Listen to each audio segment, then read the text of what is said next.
This is KBOB 89.9 FM, Tulsa. And now streaming 24/7 live from the Eden Media Studio. 24/7 live at KBOB899.com. Dawgs Sports Show, we back, baby. Drone and Yo, you ready to go? Then let's start the show. Dawgs are back with a brand new season. Yeah, you know the reason. Sports talk, flavor, got that extra seasoning. Drone and Yo, stay on the go. Look at the scores and stats, then this your show. Dawgs, they got the breakdown. Yeah, we throw that in T-Town. Look no further, you have just found the #1 sports talk show. Savage picks from Yo, big dog picks from Drone. Wanna welcome y'all back home. Can't forget the latest news. Yeah, them dudes, cause we them boys. We say the noise, we giveaways, highlights for the game today. Let's start the show. Come on, I lead the way.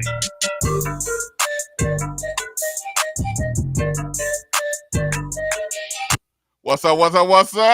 It's the Dawgs Sports Talk Show. Bro! Coming at you this Tuesday afternoon in Tulsa, Oklahoma. Y'all know how we do. It's the Dawgs Sports Talk Show. You're on here with Drone and Yo. We normally start off with our normal clowning and our monologue, but we're not gonna do that today because it was something that happened this weekend before the Miami Dolphins game with Tyreek Hill, and so we're gonna discuss that a little bit today, where he was on his way to the game and in his Ferrari, and he was driving and he was stopped by the police, and the details that they came to his car and they asked him to roll down his window. You had body cam that showed they tapped on the window. He cracked his window and it escalated from there. And the escalation went to a whole nother level.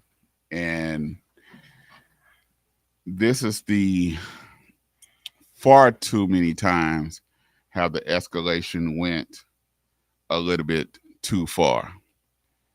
And I look at it from both ways.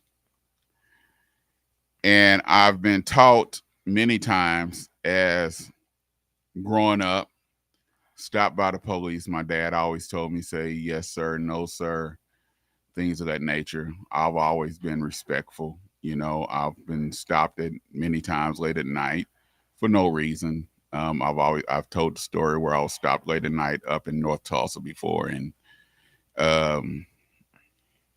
they took my license. Just luckily, police officer that knew me just happened to pull up behind and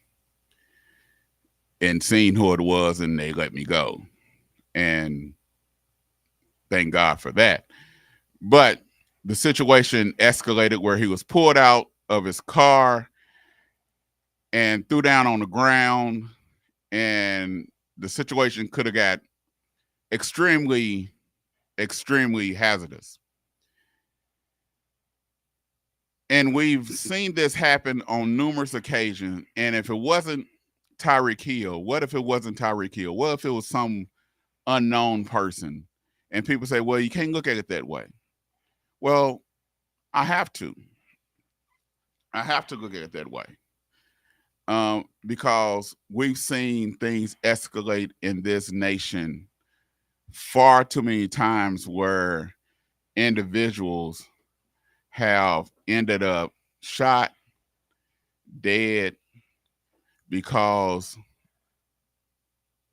on the scene, from being a human relations major, the ego of the officers got in the way of good judgment. And that's an issue. That's a problem. And far too many times we allow our ego, even as officers, even as human beings, to get in the way. And all it takes is one quick second, and now we either burying someone or someone's going to jail and murder charges is being drawn up or someone is 6 feet deep because of negligence or because someone's ego got in the way. And it's sad that ones that's supposed to be to protect and serve allow their ego to get in the way because they feel that someone is not listening to them or someone is not hearing them, instead of trying to figure out what is going on, what is happening all over a traffic stop, all over a seatbelt. I'm not understanding that. All this was over because someone rolled down their window, rolled it back up, all over someone coming up, another cop coming up, and you want to show your authority. We already know you got the authority because you got the badge. Your badge tells us that you're the one in charge. You're the one that has the authority. You don't have to prove it any other way. Give the man the ticket and let him go on his way. Could Tyreek Hill had did something different by saying, yes, sir, I didn't have my seatbelt on, kept his window cracked, let him go on about his business? Yeah, he probably could have. And I would suggest to anybody, be cooperative. Be cooperative. I know that we've had people that was cooperative and they end up shot, end up dead. I get it. But there's a lot of times I'd rather be cooperative and have a greater chance of coming home to see my loved ones than not being cooperative. But there's still no excuse for what the officers did, of their actions, and they need to be held accountable for their actions and what they did. And what say y'all? Well, first of all, we have to go back to where policing started. What's the origin of policing? They have never been a protect and serve for our people. Their original job was to find slaves that ran away and bring them back to their masters. That's where policing starts. So, could Tyreek Hill have been more cooperative? Yes, but he's trying to get to the game. He's trying to get to his job. He asked the officer, can you just go in and write my ticket? Because I have somewhere to be. I'm finna be late for my game. He said that to the police officer. The police should have known once they ran his license plate who they were dealing with. So they should have been more, I would say, more more knowledgeable about the situation and should have known this is Sunday morning. He got somewhere to be. But, it escalated to something that has been done several times. Even here in our own community, a guy whose truck got stopped on the side of the road ended up dead for something, even because his car got stuck and a lady cop pulled him over and shot him. He didn't have no gun on him, no nothing, but he still ended up dead. I'm talking about Terrence Crutcher. So, have we seen this enough? Yes. Is it going to change? No, until Congress and Senate comes in and says this has to change. Policing is going to have to be done different, and policies are put in place where police can be policed by somebody besides themselves. It's not going to change, bro. Like, how did Big Campbell end up? He comes just to stop, and they said because he didn't obey orders. They put him in handcuffs and put him on the ground. Well, this is why I say that ego got in the way. Yeah. This is the problem, that when ego steps in, because you got someone that you right down the street from the stadium. Yes. So now that they're football players. Yes. You know that they're part of the Miami Dolphins football team. Right. The franchise. Now your ego gets in the way, and and so you have someone that's trying to de-escalate the situation, and so your ego saying these individuals, and you probably in your mind you're saying something else, are not supposed to tell me what I can and cannot do. And so now your pride and your ego will not allow you to do anything else different. And so this is the situation and the problem that you run into. And so things could have been done a lot different, could have been handled a lot situation. My thing is, I don't care if you're famous. I don't care if you're not famous. You still don't have the right to do what was done. You still don't have the right to say to pull someone out their car, yank them out their car, throw them down on the ground for no reason. For a moving violation. You don't have that right. Correct. Whether you're famous or not. No. That does not give you the right to do that. You should have got a ticket. So me being Johnny come lately, or if I'm Barack Obama, it does not matter who I am. We should all be treated the same. Everybody should be treated the same. I don't get a pass because I'm Barack Obama. I don't get a pass because I'm Joe Blow. My status should not give me a pass, but my status should not say I don't get treated with the same way that everybody else get treated. A violation is a violation, but it does not say that you have the right to throw me on the ground. You don't treat me any other way because who I am. You don't. So because I'm famous, you feel that you have the right to throw me on the ground? No. I should get the same respect, but you don't get to score points and get your kicks and your rocks off because of who I am. That's not right. You're here to protect and serve, and that's just the way it is. And I think there should be some repercussions. Well, they suspended the police officer, and now there's an internal investigation. He's off with pay. Well, I mean, that's standard procedure. So he's not suspended. He's still getting paid. And I guarantee you, ain't nothing probably going to happen. He's not going to be fired. He's probably just going to be reprimanded, but he's still getting his check. But the NFL now is doing an investigation. They can't fire the man. They don't have no control.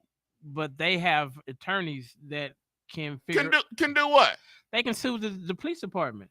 Do you actually think that's supposed to happen? With the NFL, yes. Okay. With the Players Association, yes. Okay. I'm just telling you, bro. It's possible. Will they win it? Maybe, maybe not. It just depends. Okay. But I'm just glad that we actually have evidence of what we've been saying has been going on since we were 16, 17 and driving. All of us have been pulled over for some nonsense by police. Everyone at this table has been pulled over for something. For some nonsense, just because of the color of our skin. I've been pulled over multiple times I got pulled over when I was driving my Cutlass because they said it was guys in a Cutlass Grand Prix or Regal pulling guns out on people. I got pulled over 8 times in a 2-week period because of that. Why did they not document that my car has been searched? Did they? No. So I got pulled over 7 more times So the third, fourth, fifth, sixth, and seventh time I got pulled over, I said, I know, bro. You need to check my car for weapons. He said, oh, you've been through this before. Yes. Did they still search my car? Yes. Did they find nothing? No. How long did it take? 30 to 45 minutes. Well, when I got pulled over, I was speeding. Well, see, you was actually doing a moving violation. No, but there was another car that went past me that was going faster than I was. But what time of night, time of day was it? It was during the daytime. What time? During school time. Well, that's why. But there was another car going past faster than me. But you got caught first. You can't worry about the other car, bro. You got caught first. No. Was it a police? Was it a motorcycle cop? Yeah, he didn't even attempt to go to the other car. Cause he caught you first. No, because he didn't attempt. He didn't attempt to. Okay, but you wrote you a ticket, didn't he? Yeah, and I went and paid that joker. Okay, yeah. So my daddy couldn't find out. Because you didn't want your insurance to rise up, and you definitely didn't want your pops to find out. You got that right. Because you know them keys would have got took. You got that right, because I wasn't supposed to be gone from school. Oh, see? So you was doing wrong on top of wrong. Yeah, I sure was. Okay. I was supposed to be in school, dog. All I was doing was going to a girl's house. See, you wasn't even supposed to go. See, that's the problem. You wasn't supposed to be going to a girl's house. Hey, bro, I'm 21. It's late at night. Being naughty. See, but I had been pulled over for it before. So if you wasn't being naughty, I wouldn't be. If you wasn't going to the girl's house to be naughty, you wouldn't have been pulled over. Hey. And see, you was warned not to go be naughty, and you didn't want to listen to a good voice in your head, and you decided to go ahead and be naughty. Hey, bro, my player's card was platinum status, bro. So I had to, I was charging left and right. Cha-ching, accepted. Cha-ching, accepted. Cha-ching, accepted. Yeah, bro. So see, if you wasn't being accepted, then you wouldn't have been pulled over. Yep. Hey, it is what it is. Yep, and it is what it is. We're gonna be right back here on the $2 Sports Talk Show. We got special guests coming in. Yeah, they already here, and then we got one that's on the phone, Coach Kip Shaw. He got a big game this week. He's gonna be calling in real quick when we get back right here on the $2 Sports Talk Show. Man, it's time to start being more transparent in the body of Christ. You know. Take the mask off. Take the mask off.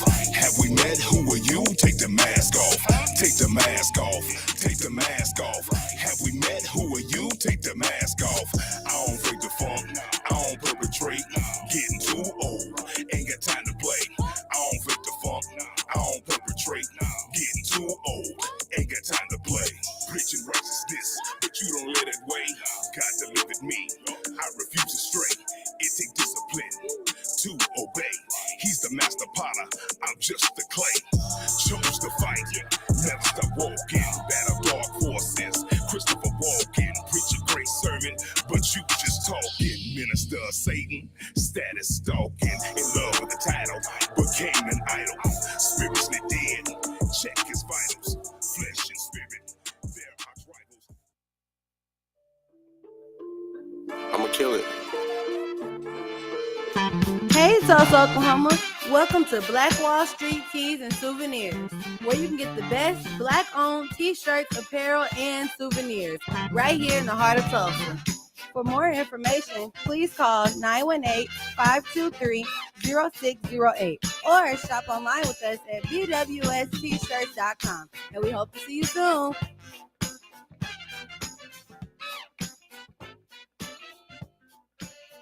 The 36th Street North Event Center is a full-scale event center where we share the experiences of the community.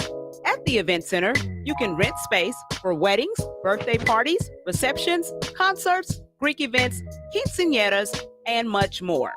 We also do custom decor, linen, and centerpieces. We're located at 1125 East 36th Street North. To book your next special event, business gathering, or community event, call us at 918-200-9046. Mercy, know it so well. Should've wrote this from a cold cell. Now I'm praying on the floor of my hotel. Riding on the devil, taking no L's. They said don't do it cause it won't sell. Now look, we ain't taking no L's. God say go, then it won't fail. Now look, we ain't taking no L's. What did you think? I run dry when my supply is the king. I run high, deny and sign with the beast. I wouldn't ride or die for what I believe. Please, you might could try me and see what you think I'd like for 500 G's. When I could get by and still I provide for my seed. Never having to feed yours when mine wouldn't eat. Yeah, real one. Play it for a hater. All day, rub it in their face like makeup. Hit the block with the Welcome back to the $2 Sports Talk Show. Y'all know we ain't getting no L's here in the $2 Sports Talk Show. Hey, on September 28th, that's in 2 weeks, we having a sickle cell 5K in Oklahoma City at Stars and Stripes Park. You can go to www.sicklecelloklahoma.org. That's www.sicklecelloklahoma.org, and you can register. Even if you cannot make it, go ahead and go and donate $25. Go register on that site. Hey, support those families with sickle cell disease. They service the entire state of Oklahoma, and I guarantee you done been affected by something, either the back to school bash, either the food giveaway during COVID. They was giving out over 1,500 boxes of food all during COVID every 2 weeks to the community. Somewhere along the line, they also help children with sickle cell disease during Christmas time. They also do a gala. They just did a back to school bash where they gave out over 900 backpacks, gave out food. They did 504s and IEP classes, disability law classes. Go out. They had over 50 something help community agencies at that event. Hey, go and support this organization. It's the Sickle Cell 5K, September 28th at Stars and Stripes Park in Oklahoma City. You can go to www.sicklecelloklahoma.org. That is www.sicklecelloklahoma.org, and you can register right there for the Sickle Cell 5K. It's just $25. It's probably one of the cheapest 5Ks in Oklahoma. www.sicklecelloklahoma.org. All right, y'all. We have one of the top coaches in Oklahoma on the phone right now. Coach Shaw, Coach Kip Shaw. He's a regular here on the $2 Sports Talk Show. What's going on, Coach? How you fellas doing, man? Oh, we good. We're doing just fine, Coach. You had a big win last week against Memorial, Coach. How did that feel? It felt good. Felt good to get that first win. You know, we played a tough McLean team the week before, and we needed to get that monkey off our back. So, Coach, what did you do different last week that y'all didn't do the week before? We got better. You know, that's the thing. Week to week, you got to get better. You got to be able to, you know, keep your kids focused and try and get them to where, you know, they realize that every week a game's important, and we got to win. You know, so we just played better. We had better practices. You know, you could see their focus was a lot better last week. So now, whether in the trenches that made the difference in this game last week against Memorial? Oh yeah, the O-line and D-line did a heck of a job. They played their tails off. They were able to cause a lot of turnovers. Just playing a lot on their side of the ball, and that's what helped us. And then we did such a good job offensively of protecting our young quarterback. You know, he was able to stay in there and throw some darts and help make some plays. Now you have a young quarterback. How did he do this week between week 1 against McLean and then to the second week in Memorial? How big a difference was it? It was a big difference. You can see he's starting to understand the offense more and more. And, you know, DJ does a good job of preparing. You know, our biggest thing is just keeping him focused and reminding him mistakes are going to happen. You know, he's only been a high school quarterback, basically 2 football games. So, but his attention to detail was what's really helping us. He did a good job. Now this week you go against the Booker T. Washington Hornets, who right now they've had a rough start. They played two good teams in Muskogee and then also Dale City. What do you expect from Booker T. Washington this week? Well, everybody in Tulsa knows how good Booker T is. I expect him to be, we've seen him on film, and we've seen what he did in Muskogee. That could have easily changed things.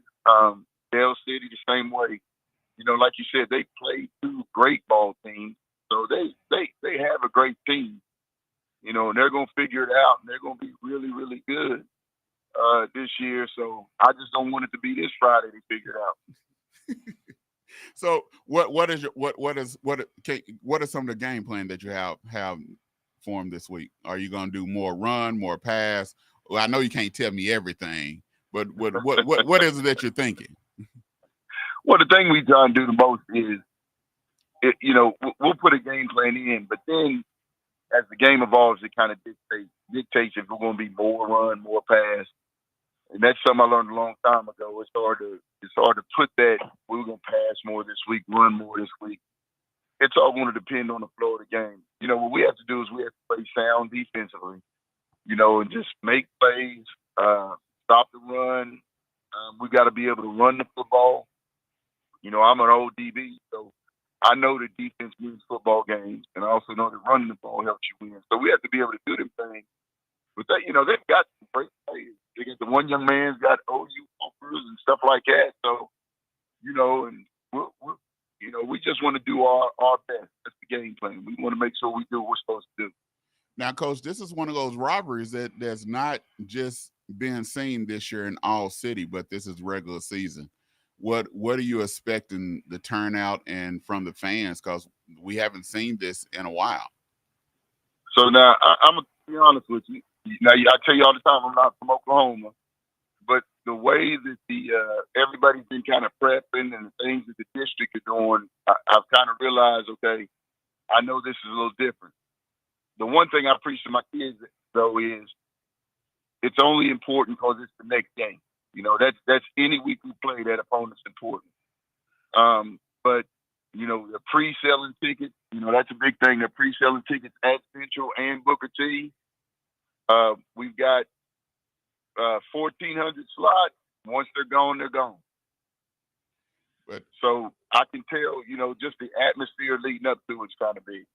I know you say, Coach, it's the next game, but Central McLean, Central Booker T, that's a little bit different than just the next game, because these are neighborhood children playing against neighborhood children. It's a little bit different than just the next game, Coach. Oh, I get it. I know all of our kids know each other, and they see each other in the summer and all the places they hang out.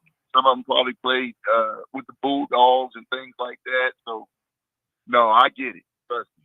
So have there been a little bit extra? I know it's only a second day of practice, but have there been a little bit of more of a kick in practice this week? Our energy's been pretty good, and it's where it needs to be for us to be successful. Like I tell the kids, it has to be this way all the time. It can't be just because we're playing Booker T. But we're, they're a lot more focused and doing what they need to do, and that's what I need from them week in and week out. Not just against Booker T. Washington. Well, Coach, we know that your sophomores are now juniors, so they're taking more of a leadership role and, kind of helping conduct practice and holding teammates accountable. So here's the thing, and it's like I told you guys before. Once we start policing ourselves, meaning the players police, I know my program is successful and going in the right direction. And that's where we are now. My kids, they make sure guys are in the weight room lifting. They make sure they're in the meeting rooms on time. They make sure they're dressed and in their stretch lines on time. And they're doing it without being negative and all that nonsense that used to come with it. I told somebody today, it's kind of like we've got the thing going now and it's kind of taking care of itself. And so we're getting to do a little bit more coaching instead of dealing with behavior issues and stuff like that. I mean, you know, for our kids to miss a practice, it's an anomaly. And that's because their teammates are holding them accountable. They know they're supposed to be there. All right, Coach, we want to thank you for coming on this week, and good luck on Friday night at Central Stadium. That feels so good. It still feels good to say Central Stadium. You know, it especially that feels good. Good luck on Friday night at Central Stadium against Booker T. Hey, you got to bring that home that win.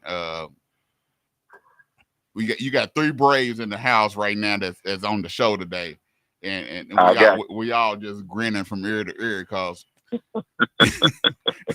it's gonna feel good when we say Central Braves beat Booker T. 30 to 10. So, all right, Coach. Thanks for coming on the show. We appreciate it, Coach. Good luck this weekend. All right, you brothers take care. I appreciate it. All right. That was Coach Kip Shaw of the Tulsa Central Braves. They play Booker T. Washington Hornets. Make sure y'all go out there this Friday. Tickets are in advance tickets. They only got 1,400 tickets they're selling, so make sure y'all go get those tickets. It's 7 p.m. It's not at Webster Stadium. It's not at S.E. Williams Stadium. It's at Central Stadium over there off of West Edison. So make sure y'all go. All right. We got special guests in the house right now. They have the Tulsa flag football team. I'm going to let them introduce themselves right now. All right, we're going to start right here on my left side. We're going to start right here. Introduce yourself, sir. Hello. Happy Tuesday. My name is DeShawn, owner and founder of the Tulsa Flag Football League. All right here next to him. How y'all doing? I'm Deion Phipps, partner of the Tulsa Flag Football League. All right, so fellas, we was talking briefly before we got on the air. DeShawn, you talked about that why you started. Let everybody know why you started this flag football league. Well, I started honestly because I saw the opportunity here in Tulsa. I've been involved with flag football for many years, as we talked about before. My daughter just graduated high school and she's going to college to play flag football. We didn't have these opportunities when I was playing 20-something years ago to go to college to play flag football. So she just got a partial scholarship to go. I've been coaching for many years, whether it's high school 7-on-7, whether it was youth leagues. I coached my daughter when she first started playing. So I saw the opportunity here in Tulsa. And believe it or not, as we talked about before, Tulsa Public Schools, this is their first year. They're going to have flag football in the high schools. This is the first year. Mind you, I graduated a long time ago. I'm not going to say how long ago, but back in the 2000, before that, actually, we had high school football. We had flag football in my high school. In Georgia, it was the same thing. So for the first time, Tulsa's having it here. It's just a wave. It's an opportunity. And we all know it's going to be in the Olympics in 2028. That's 4 years from now. It's going to be in the Olympics. So it's a riding the wave of opportunity. So that's why I see it. I came here to ride that wave of opportunity. Now, Deion, what made you get involved? Originally, for me, it was like, idle mind is basically a man's worst enemy. So I basically jumped in to just keep myself busy, and I just been playing ever since. And then I met DeShawn, and he kind of came at me like, "Hey, I heard you have influence over the flag football community." Don't know where you heard that from, but I'll help you out as much as possible. I'm gonna interrupt this man. Sorry to interrupt your wisdom, but don't let him. He went to Central, like you said, right? This man, believe it or not, this man is a talker. He's a beast on the field. Because I told you, I play on Saturdays. There's pickup on Saturdays in Broken Arrow. This man, when you walk into the field, before you even get to the field, all you hear is one voice talking the whole time. So when I came out there for the first time, I said, okay, I got to find out who this brother is. I got to see who he is. So that's how he linked up. So he's definitely a talker on the field. Now, did either one of y'all, did y'all play any other sport besides, did y'all play regular football or the flag all y'all played? I played regular football through high school to college. Okay, what position?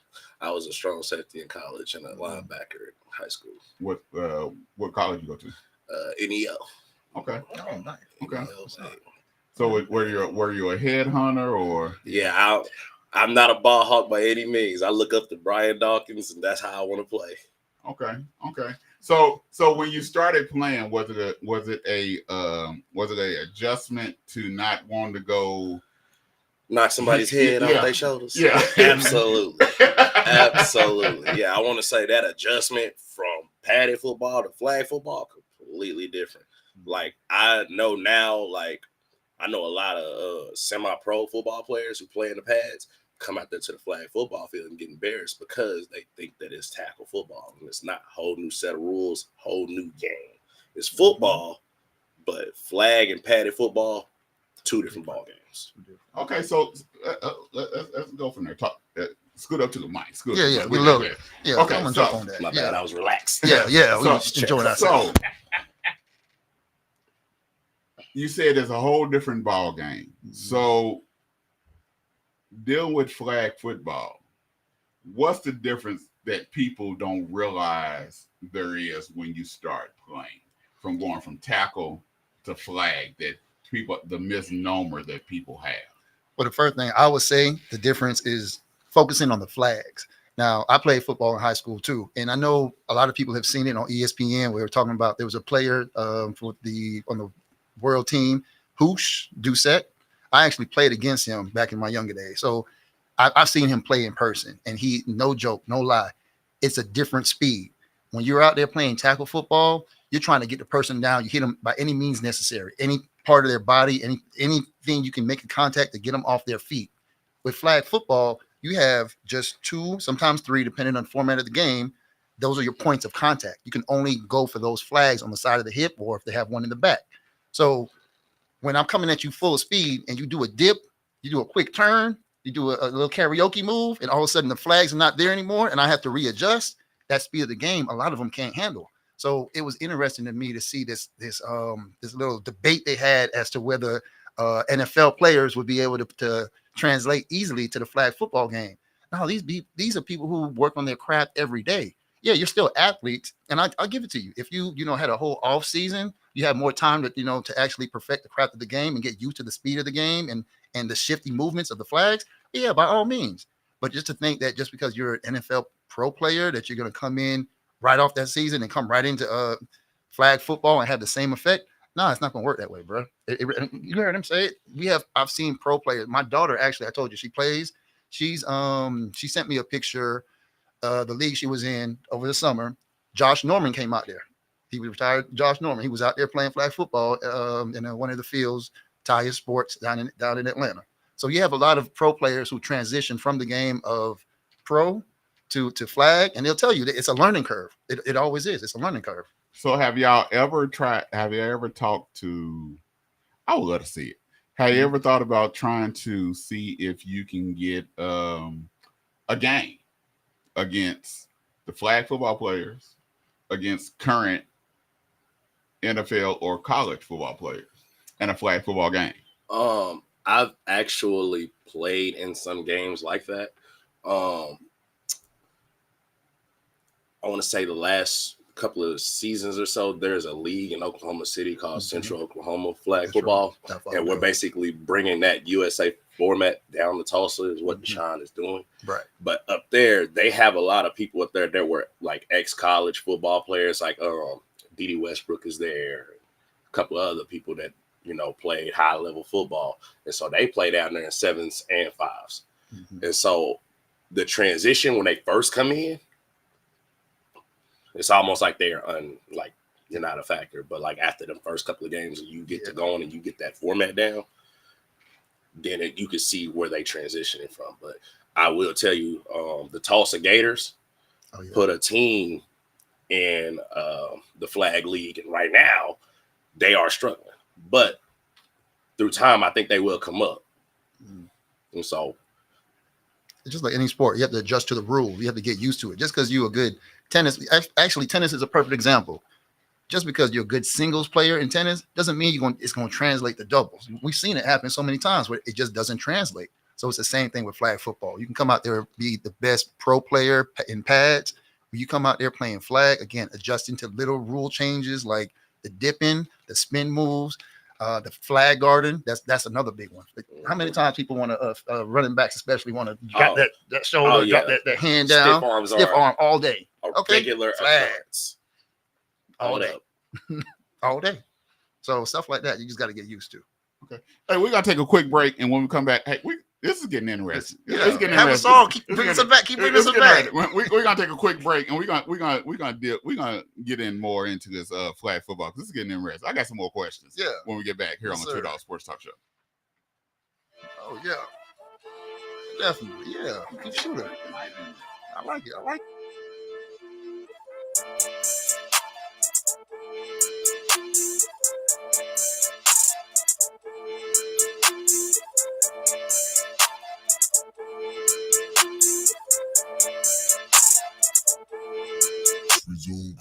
Hit a slam dunk like man up. Enemy salty ran up. It's a foul move and one. We say E man.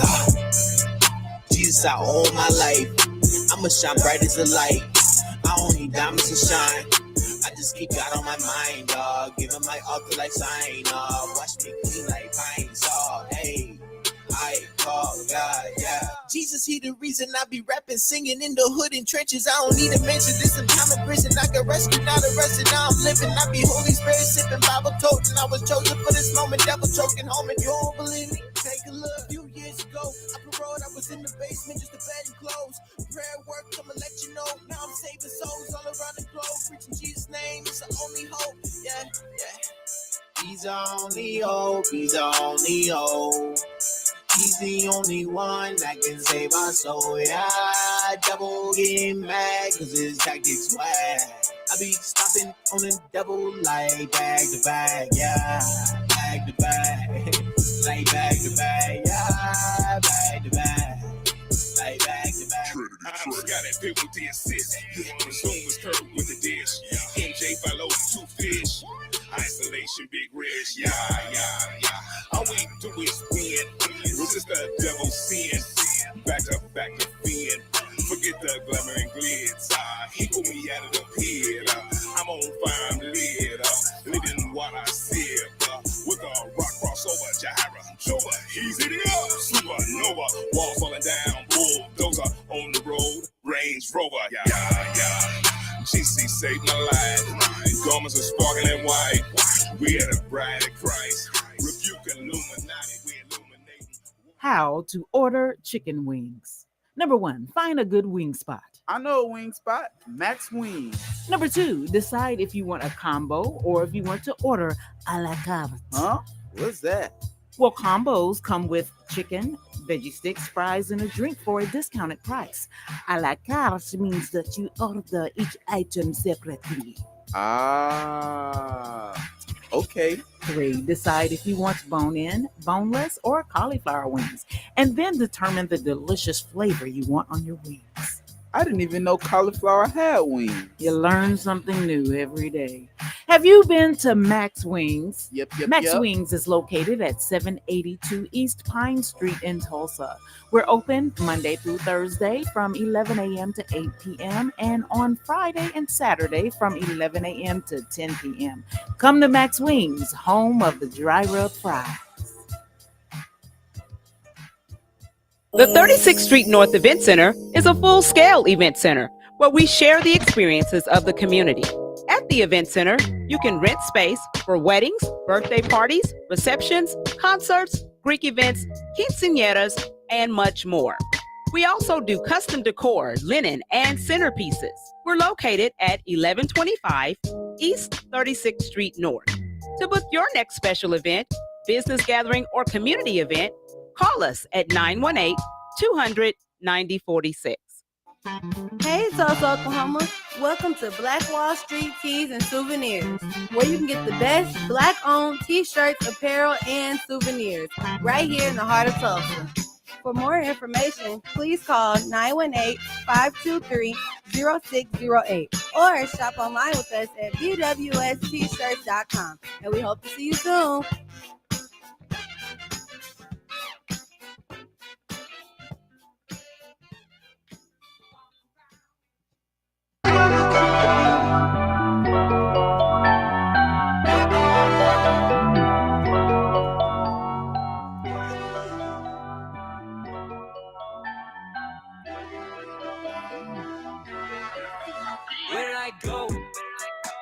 Hands on me, yeah, I've been on my shit. Hands on me, yeah, I'm out of a pit. Hands on me, you don't know where I've been. Where did I go? Hands on me, don't you know I've been risk? Hands on me when I get on my fit. Hands on me, yeah, look at my wrist. Where did I go? Looking like they don't want rap no more. Promise that I never go back no more. Never let sin go and trap no door. Cause the trap is a trap, baby, act so poor. You'll be act so cold, but I'm act so Troy. Oops, act so falling, but the path is holding. Talking matrimony, he was stabbed and hungry from a past but long. Don't gotta pass the homie, y'all know. I know, yeah. They talking numbers again, I've been in the window. Ain't never gonna pretend, I gotta repent. Know that it covered my sins, it's coming again. It's not right been, it's not right been. Hands on me, yeah, I've been on my shit. Hands on me, yeah, I'm out of a pit. Hands on me, you don't know where I've been. Where did I go?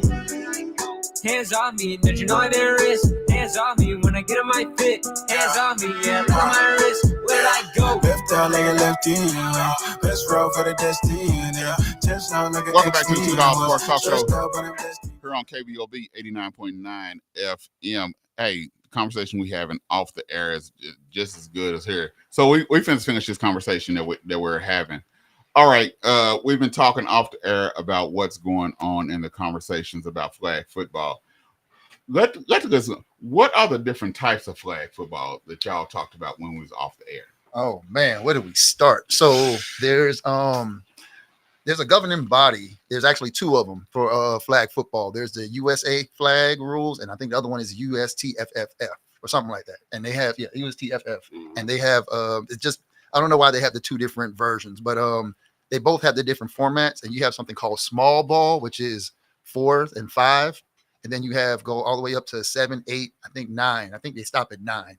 Most of them are no contact screen. And then some of the higher ones, 8, 9s, you have contact. So those are the ones where you can actually block and they're really coming for you. So there's different formats to flag football. With what we're bringing to Tulsa, we're trying to keep everybody safe and not get hurt because, I'm a little old. So I can't take that beating anymore. So I'd rather stick to 7-man and 5-man formats. So, yeah, what are your thoughts on the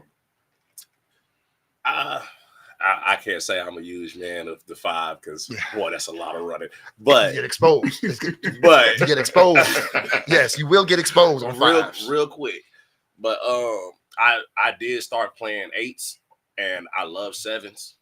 But I will say that 5s is I would say that's one of the more bigger ones, one of the bigger formats because USA flag is basically nationwide. Any state that we go to, and because they run tournaments all over. I want to say the last one was in Tennessee. Yeah. And one of them was in Vegas. So these are like national tournaments that USA flag. And the other group, they put on national tournaments, but it's more like a pick and choose, because they're both just as big. Right. So if we can get USA flag here and run that format, there's a good chance that we can get a huge tournament here at some point in time down the line. And the competition for those USA flags, anybody who really thinks that they can ball and really want to try it or just want to get off the couch for whatever reason, that's the place to do it. Now y'all saying like the Tulsa Gators, y'all talking about the semi-pro? The semi-pro, yeah. Team talk because my nephew used to play for the Tulsa Gators. And you say they switched from the semi-pro and came to flag. No, they didn't switch. Or I think for the off season. They tried to do flag. How did they do? Well, right now the season's still going. I think they're in week 2. Sunday is week 2 for them, or week 3, or whatever it is for them. And so from what I heard, they're doing okay, but you could tell, but everybody's saying you could tell they're having a hard time with adjustment. Right. Like, and what's the reason why you say they having a hard time adjusting to the flag? Oh, I just think it's simply because they used to tackling. They're used to going out there and putting everything they got. And it's a lot different when it's an all passing league, but it's not traditional pass plays that you'll see, because you're going to see the star backs. You're going to see the off the wall routes. You know what I mean? When you say off the wall routes, what does that mean? I mean, your typical routes would be like one move, double move routes. You know what I'm saying? Okay. Hitch, go, post corner and stuff. Okay. But with you got in these type of leagues, it's not like a time clock for after the quarterback gets it, because they're rushing. So with the rush, it's automatic time clock. And so if you have a decent blocker in front of you, quarterback out all the time, he won't. And so they can bust off 3, 4 moves. And if you got a good receiver, chances are probably only need 1. And just like regular football, no DB is going to hold a receiver for 5, 6, 7, 8, 9. You're not going to hold a receiver for that long. And then we even talked about the Dixie or the double triple quarterbacks where I can dump it off to another quarterback, and now your rusher got to change lanes and go that way. Hold on, time out. Yes, sir. I'm telling you, you think about it. Yeah, Dixie. So Dixie, where you can dump it off to another quarterback. Is it a backward pass or a side pass? So backward pass. Any forward pass in this league is you cannot throw the ball again. You got to get rid of it. So it's just like regular. That's when it becomes regular. Hey, you got to go. You can lateral it behind you, but as long as you're behind the line of scrimmage and they throw it backwards to you, this is another quarterback. Okay. Okay. So that's just like regular football rules. Exactly. Okay. So everything is pretty much just like regular football rules. It's just there's no stiff arming, no swatting the flag. Things that you just got to use your skills to try to keep someone from getting the flag. Right. But I also want to reiterate this when we talked about this off air. There is no such thing as non-contact football. It's no tackle football. Yes. You're going to have some contact. But you're always going to have contact in the sport. Yes. Like the shoulder to shoulder, that's going to get called. The stiff arm is going to get called. But a 50-50 ball up in the air. Hey, the best man is going to win that. So is it a pass interference or there are pass interference calls? Yes. Yeah, but it's not like the ticky tack stuff that you see. It's not. That's when you go back to regular football rules. Like if you get hit before the ball is there, yes, PI. But if that ball is coming down, me and him got to go up for it. One of us got to come down. One of us coming down with it. One of us coming down with it.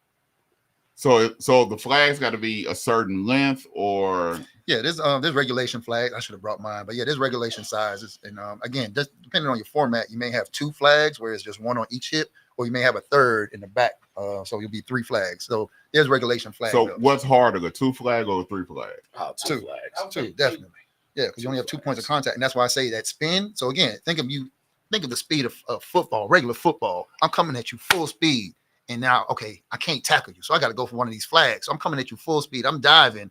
All of a sudden, that flag that I'm focused on, it ain't there no more. What the hell? He said, 1 minute he was in front of me, and the next minute he was gone. Exactly. And that's what happened. That's why it takes a little while to adjust to the rules of the game. Because now it's like, okay, I got to break down and get this flag. I'm not coming at him full speed to knock him out because I got to go after this flag now. So it's a little different. It changes the game. So is it more of a draft or is it more of recruiting? How do you normally get your players when you? So most leagues, you're gonna recruit your own team. Yeah. Most leagues, USA flag, all of those, you're gonna recruit your own team and register them for whatever league or tournament you're going to.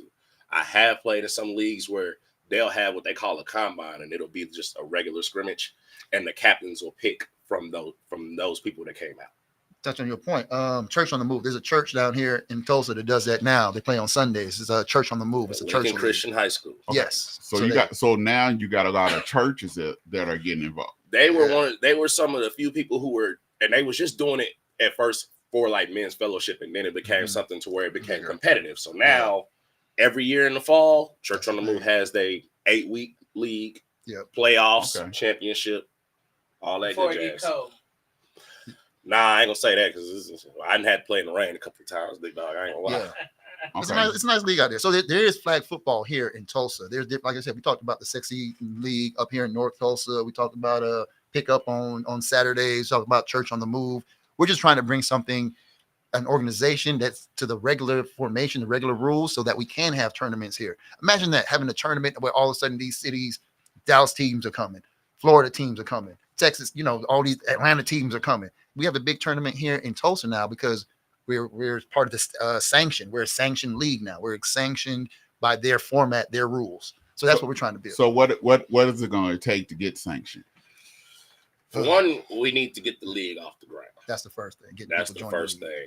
Get them in the league. Once the league is off the ground, we already formatted to the rules already. Right. Playing by their rules, using the same flags. It would just be us contacting them, letting them know, hey, we got the space to have a tournament here. We would like to sanction one here under y'all rules and under y'all privileges and all of that. There's plenty of ball fields around here to play ball. Oh, yeah. Yeah. We just got to get them for the right price. That's the problem. If you can get me one for a good price, now that'll work. Honestly, if we get everything off the ground, I feel like just between the funds that we would get for just the leagues in general will be almost enough for us to fund a big 2-day tournament. So how many teams do you all have in the Tulsa Flag League right now? Well, right now we're just startups. So right now, what I've been doing, like last weekend, I did a fundamentals camp because we also, this is another thing we forgot to mention. We're co-ed. It's a co-ed league, so women could play. So, I'm getting a lot of women who've never played the game before, introducing them to the game. Because again, in Tulsa High School, it's going to be for the women's flag.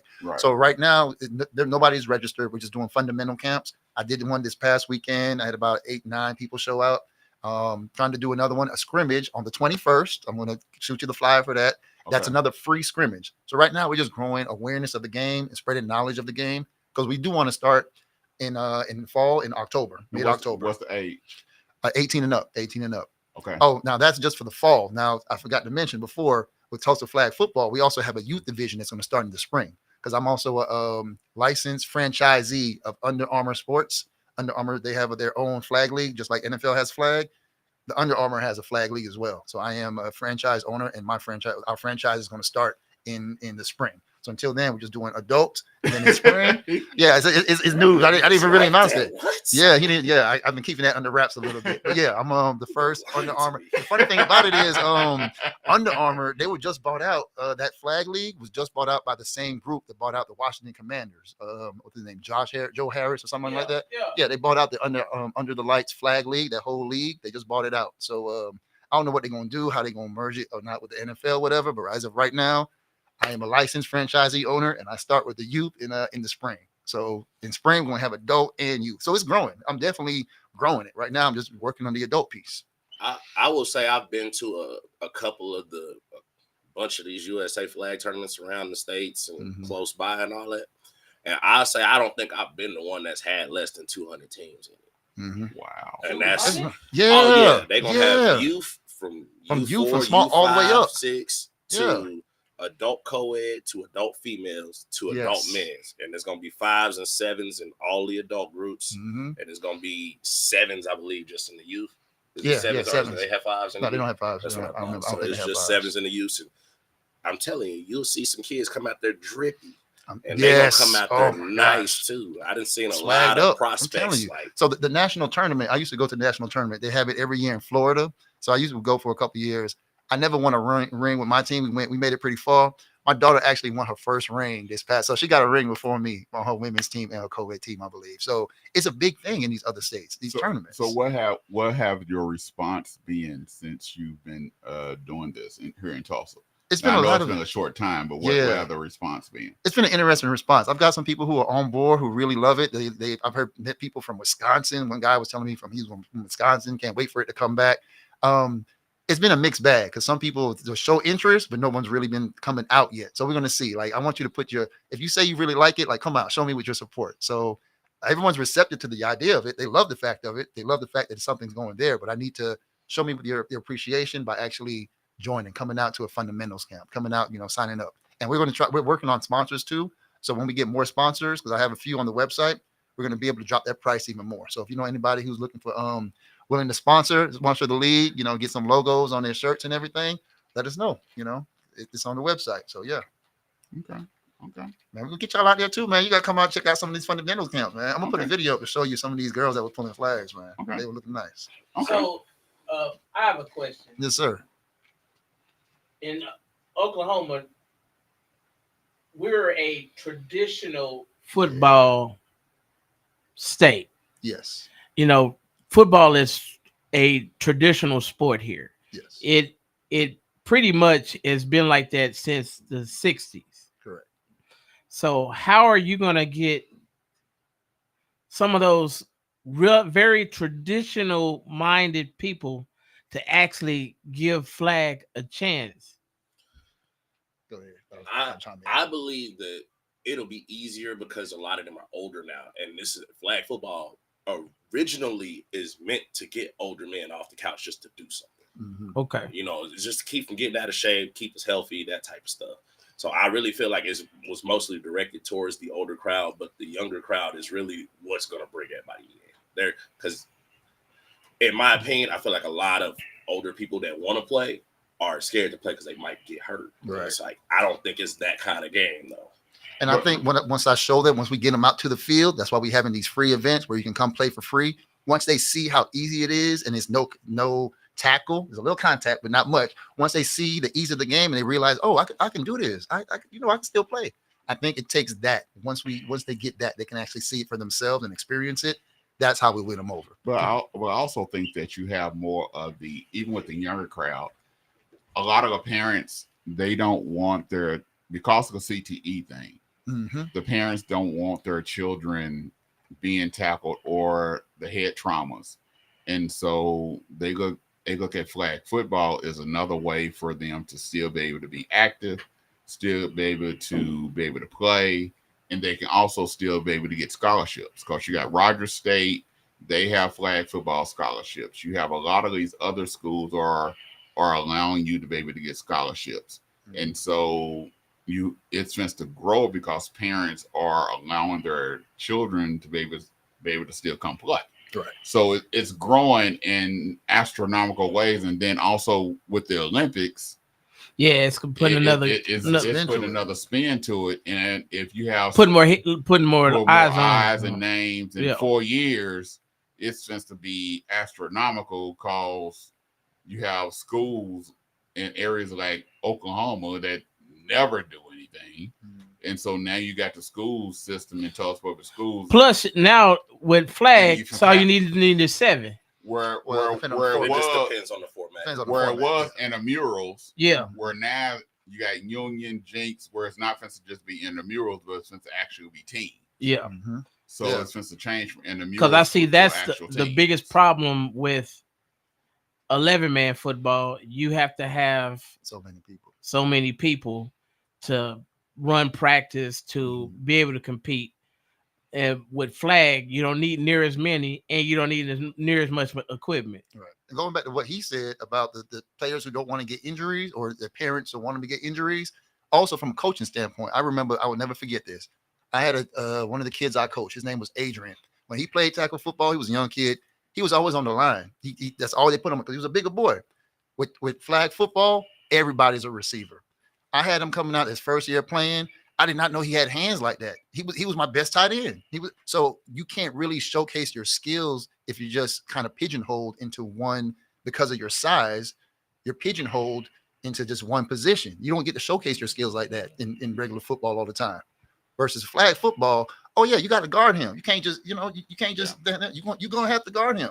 And tell you what, and we got a dude, Nate. His name is Nate. Big Nate. Nate's a big boy now. He's a big boy to play on Saturday.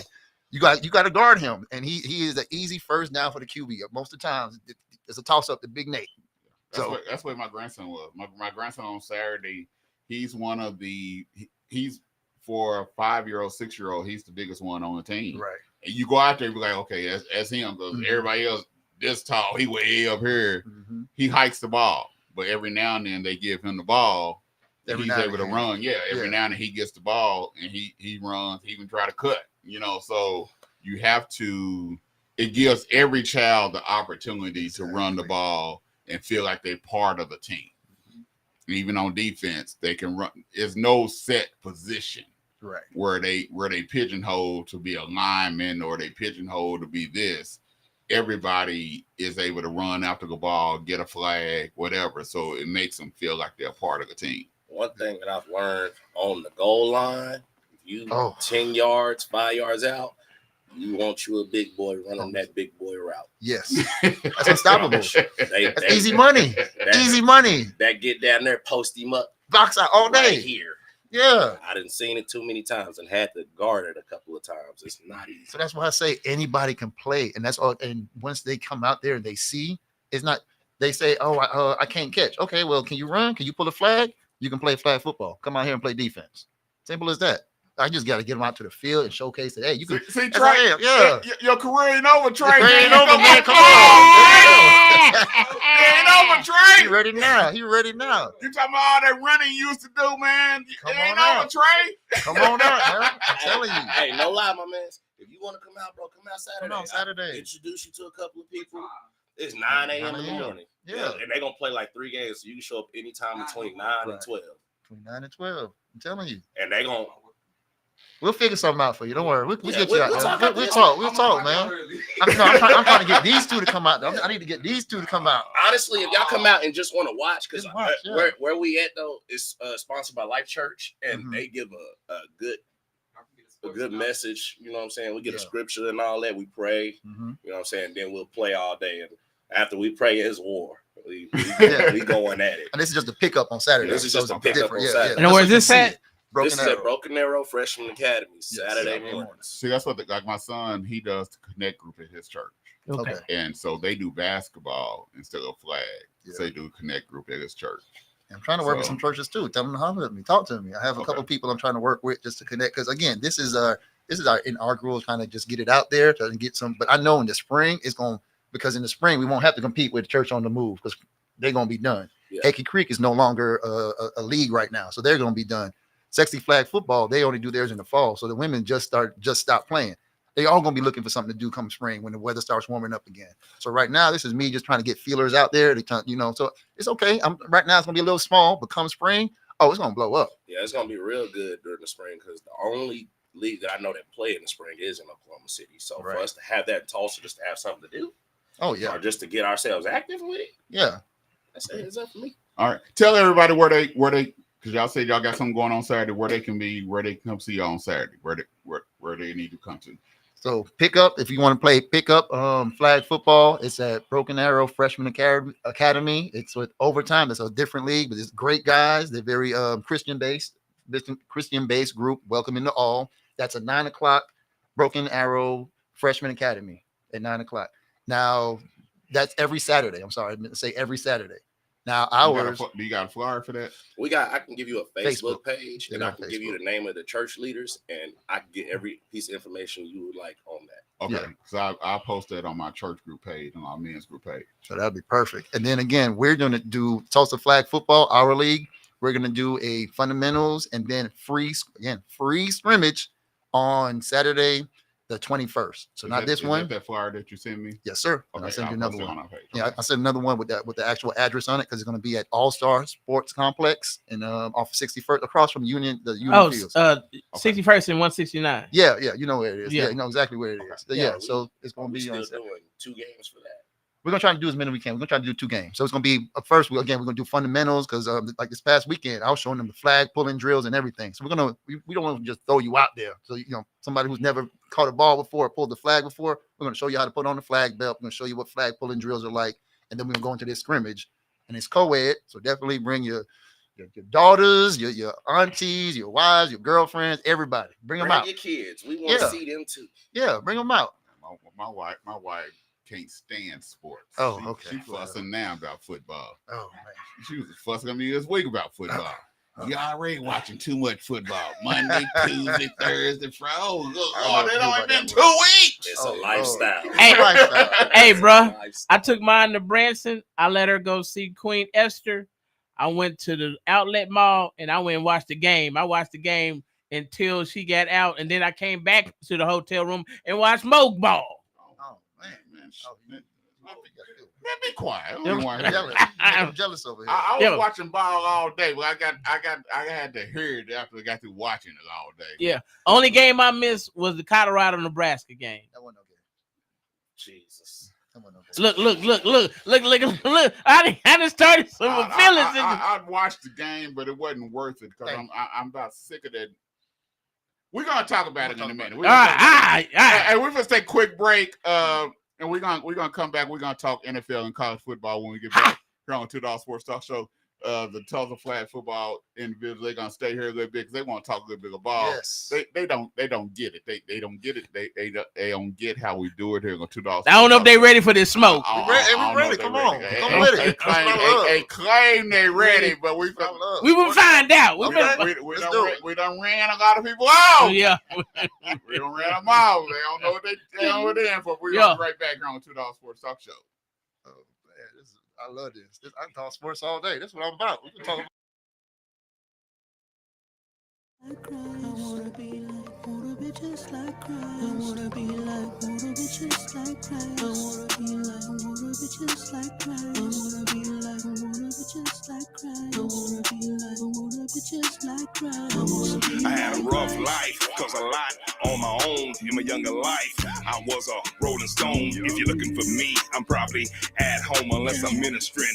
Then I'm out on the road. Had a short fuse, TNT would explode. PTSD from street life, I've been told. Got soft in my heart, used to be stone cold. Was a dead man walking, Lazarus being rose. I'm so thankful, blessed to see another day. Raising the Bible Belt, okay, editor MOMA. Used to run D plus MC, now I walk this way. Faith plus grace.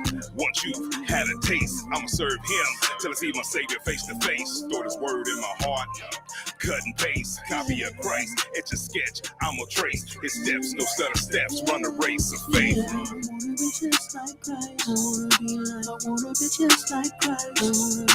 I wanna be just like Christ. I wanna be just like Christ. I serve the God of rebirth, the God of second chance. Wrote us a love letter, true romance. Thank him in advance for the goodness he displays. Pull me out of darkness, change my wicked ways. Stay in his presence, secret places where I dwell. Was a hot bar, pulled me out of hell. I was slipping DMX soon as I fell. Had an encounter with God in my prison cell. Once you meet Jesus, you never be the same. Grace is the picture, mercy is the frame. Was a wild beast, Holy Spirit had it tame. Used to jump around, finally left the house of pain. I'm so thankful, been chosen by the best. God's peace allow me to interest. Satan gon' tempt, but I'm ready for the test. Took the shield of faith, made a bulletproof vest. The 36th Street North Event Center is a full-scale event center where we share the experiences of the community. At the event center, you can rent space for weddings, birthday parties, receptions, concerts, Greek events, quinceañeras, and much more. We also do custom decor, linen, and centerpieces. We're located at 1125 East 36th Street North. To book your next special event, business gathering, or community event, call us at 918-200-9046. Hey, Tulsa, Oklahoma. Welcome to Black Wall Street Tees and Souvenirs, where you can get the best Black-owned t-shirts, apparel, and souvenirs right here in the heart of Tulsa. For more information, please call 918-523-0608 or shop online with us at bwstshirts.com. And we hope to see you soon.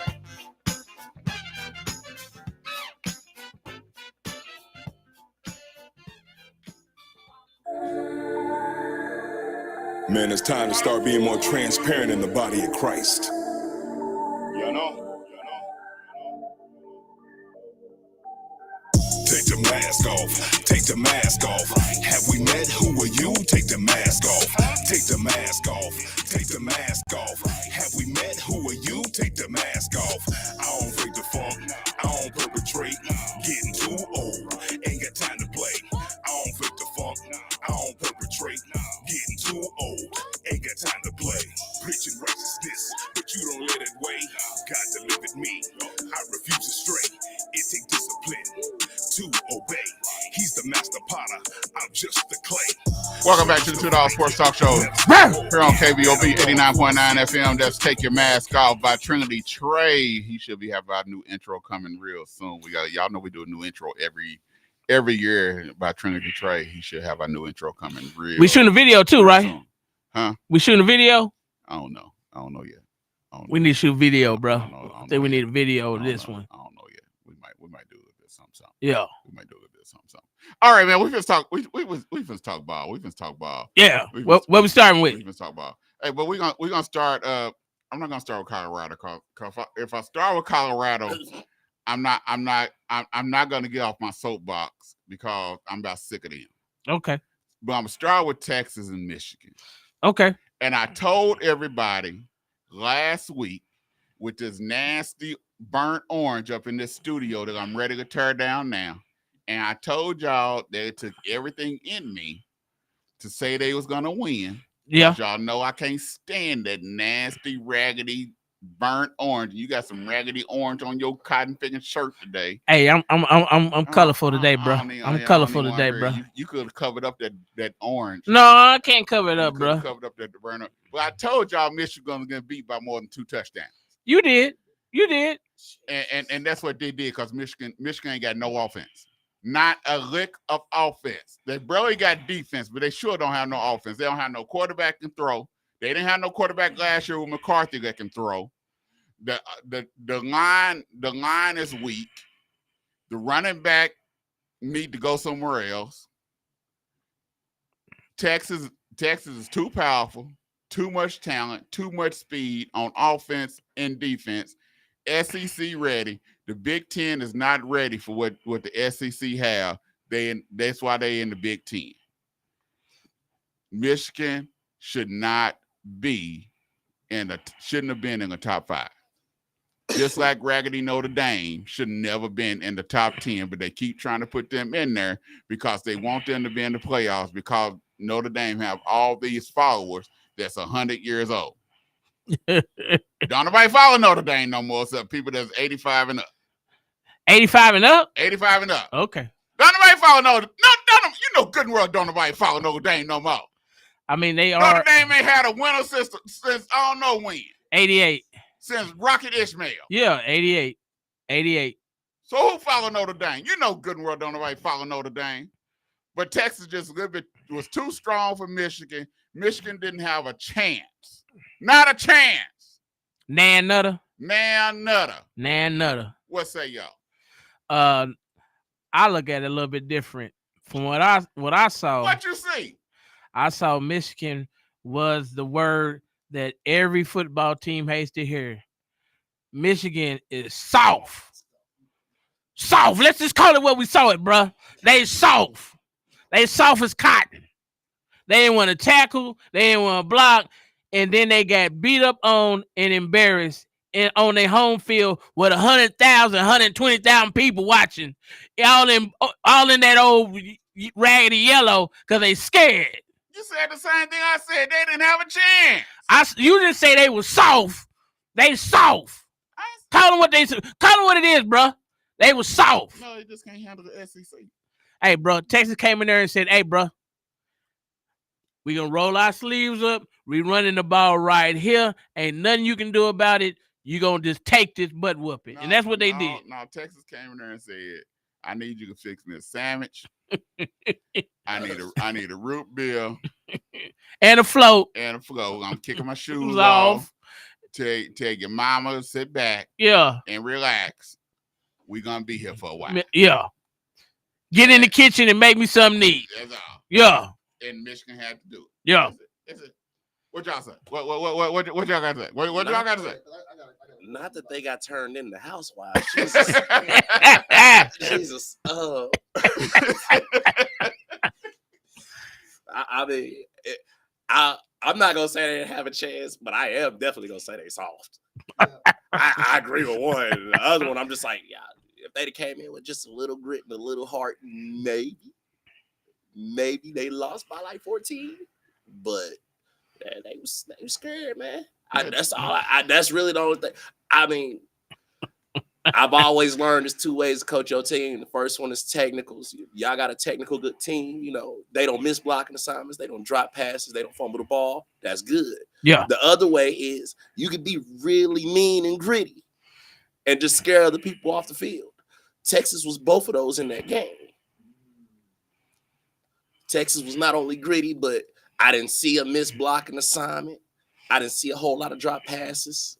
How many turnovers was it? Let's not all get quiet at once. It's too many. All right, then. That's my analysis of it.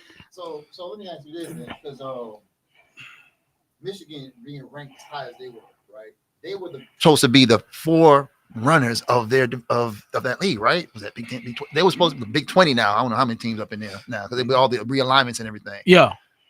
I ain't gonna lie. I thought that with the realignment with the 12 now making it the playoffs, I thought they were at least in like 3 or 4, maybe 3. Not after what I saw. Yeah, not after what I saw with Michigan. Like who else? Like Ohio State. You think? I mean, because Big 10 is gonna probably get 1. Ohio State. Maybe 2. Penn State. Trust me, Penn State ain't doing it. SC, I don't think they'll play enough defense, bro. No, their defense a lot better. Defense a whole lot better. Okay. Until they play an SEC team.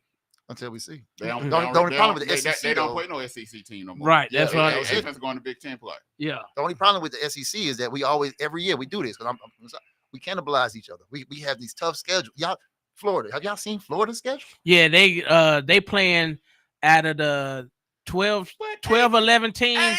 Seven of them are ranked in the top 15. Yes. Florida wasn't going nowhere We anyhow. weren't going, you right. We weren't going anywhere anyway. But the point is, Yeah, but that's they the SEC. That's how SEC does you. Yeah, it's so out of the 11 games or 12 games, 7 of the teams in the top 15. Yeah. Okay, I put it this way. Because they play Georgia. I put it this way.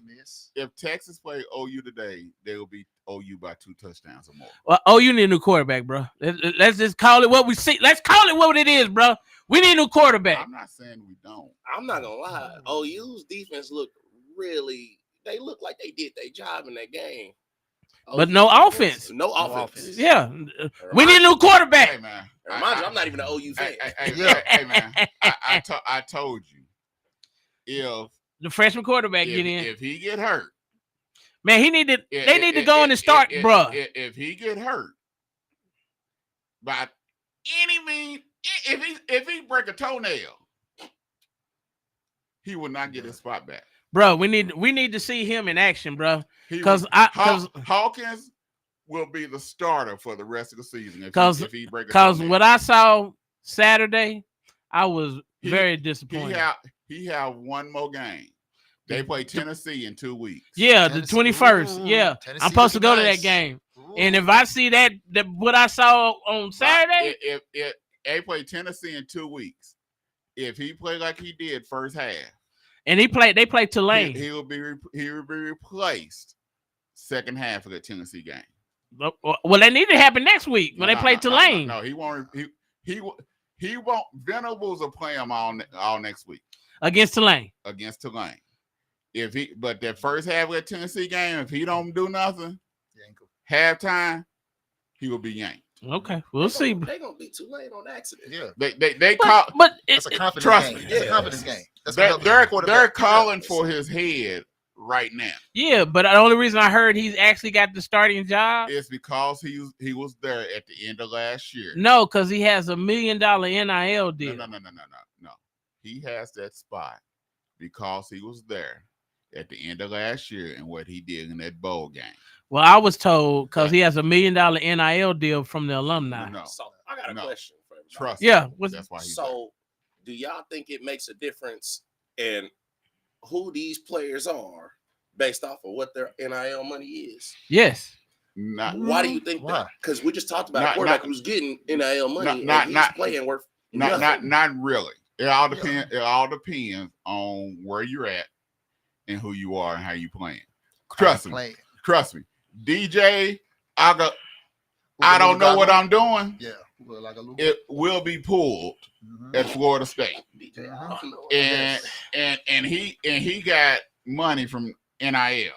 But like Bubba Dub say, he's trash. He's trash. DJ, I don't know what I'm doing. It should not be on the football field. He should not be on nobody's field, bro. That's why I asked. DJ should be a running back. He will not be. He will be pulled. So I'm like, trash. I'm like, some of these dudes is getting NIL money based on their ranking coming out of high school. Yes, and it's like I've been playing for a long time. I've been watching it for a long time. It's very easy to come across somebody who's really good in high school and don't transfer over. Right. Well, just like they thought that the Texas quarterback, I heard that he was supposed to go to the league. Quinn Earl. Yeah. Because his backup, he's got a $3 million. Archie has $3 million NIL deal. Archie was going to get that regardless. True, but that man's brother. His name. But Earl, but he wasn't going to the league because he wasn't ready. He was always going to come back because he wasn't ready. But trust me, I see every time they get a blowout, Archie in the game. Trust me. He will be gone this year. Yeah, because I'm pretty sure Archie will be starting. He will in Texas next year for Texas. Yeah, SEC ball. He will be starting next year for Texas. Man. So, but on to Colorado. Here we go. All right. I don't have a problem with what Shador Sanders said. What'd he say, Jerome? What'd he say? The question was asked about the freshman quarterback for Nebraska, about that he was throwing the ball and he played a little bit better. And Shador basically said, did he get sacked? And basically, in a roundabout way, he was calling out his offensive line. I don't have a problem because this man got sacked more than anybody last year. Yeah, 51 times. And now he's getting sacked like nobody else. Like it's part of his repertoire. Job. Yeah. Like to get touched. Like it's in his contract. To get touched. Yeah. And I don't have a problem with it. Either y'all suckers is gonna block for me, or we need to get some white boys up in here or something. Some country fed white boys, because y'all jokers ain't doing the job. Y'all might be big, but y'all soft. Y'all ain't doing nothing. Y'all basically said in the Nebraska game, Olay. That's basically what y'all did. Y'all basically said, hey, down said Olay. That's all. So like this man he's not under center. He's in the shotgun. And getting touched. And getting hit. Yeah. Don't get me wrong. Shador Sanders holds the ball too long because he's trying to make it happen. But good Lord. The pass routes they running, they can't run the ball. They can't run the ball at all. How many times they run the ball? What, 5 times? 6, 7? So you're saying he's in a lose-lose situation? And when they did run the ball, 3rd and 1, 4th and 1, couldn't get the yard. You couldn't even get a yard. That's basically what it is. Soft. So if all I'm doing is passing the ball, they teeing off on me. Yeah. So and they know where I'm gonna be. So we need to do some quick slants, quick routes, quick something, and then I got move him out the pocket. And then if I don't throw the ball to Hunter, he crying like a baby, hollering and screaming, jumping up and down. We need to give him a pass. I know he's talented dude. Stop all the crying. Don't you see this raggedy line that's blocking for me? I'm running for my life back here. True. He's not gonna survive the season. No, he not. They said, who do you think you are, Luca? Yeah. That's what I'm saying. That's what I'm saying. I'm running for my life.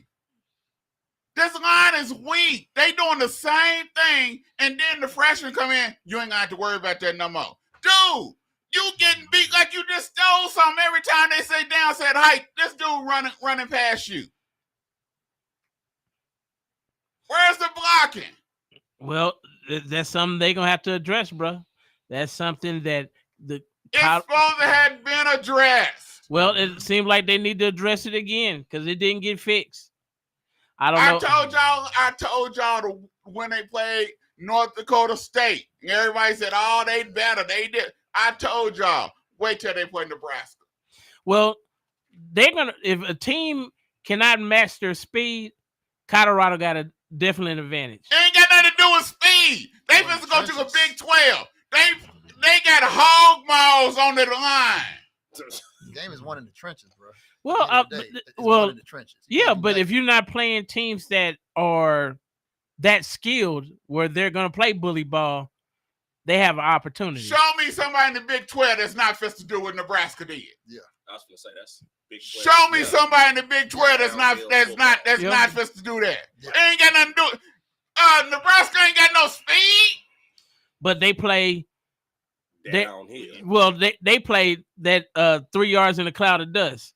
They gonna beat you up front. Show me somebody in the Big 12 that don't got hogs on the front line. UCF. Talk about my team. UCF. UCF. I'm just still new over there. It's all right. I'm just. You told me to pick a Big 12 team that don't have the offensive line. Big 12. I mean, UCF. Cincinnati. Man, please. They got hogs too. Cincinnati got they got monsters over there. Okay. Cincinnati got monsters. I'm just saying, bro. K-State, Baylor.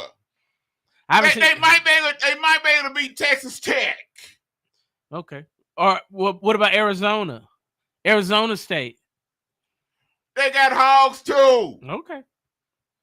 They gonna have to do something. They gonna have to do something with the line. The line.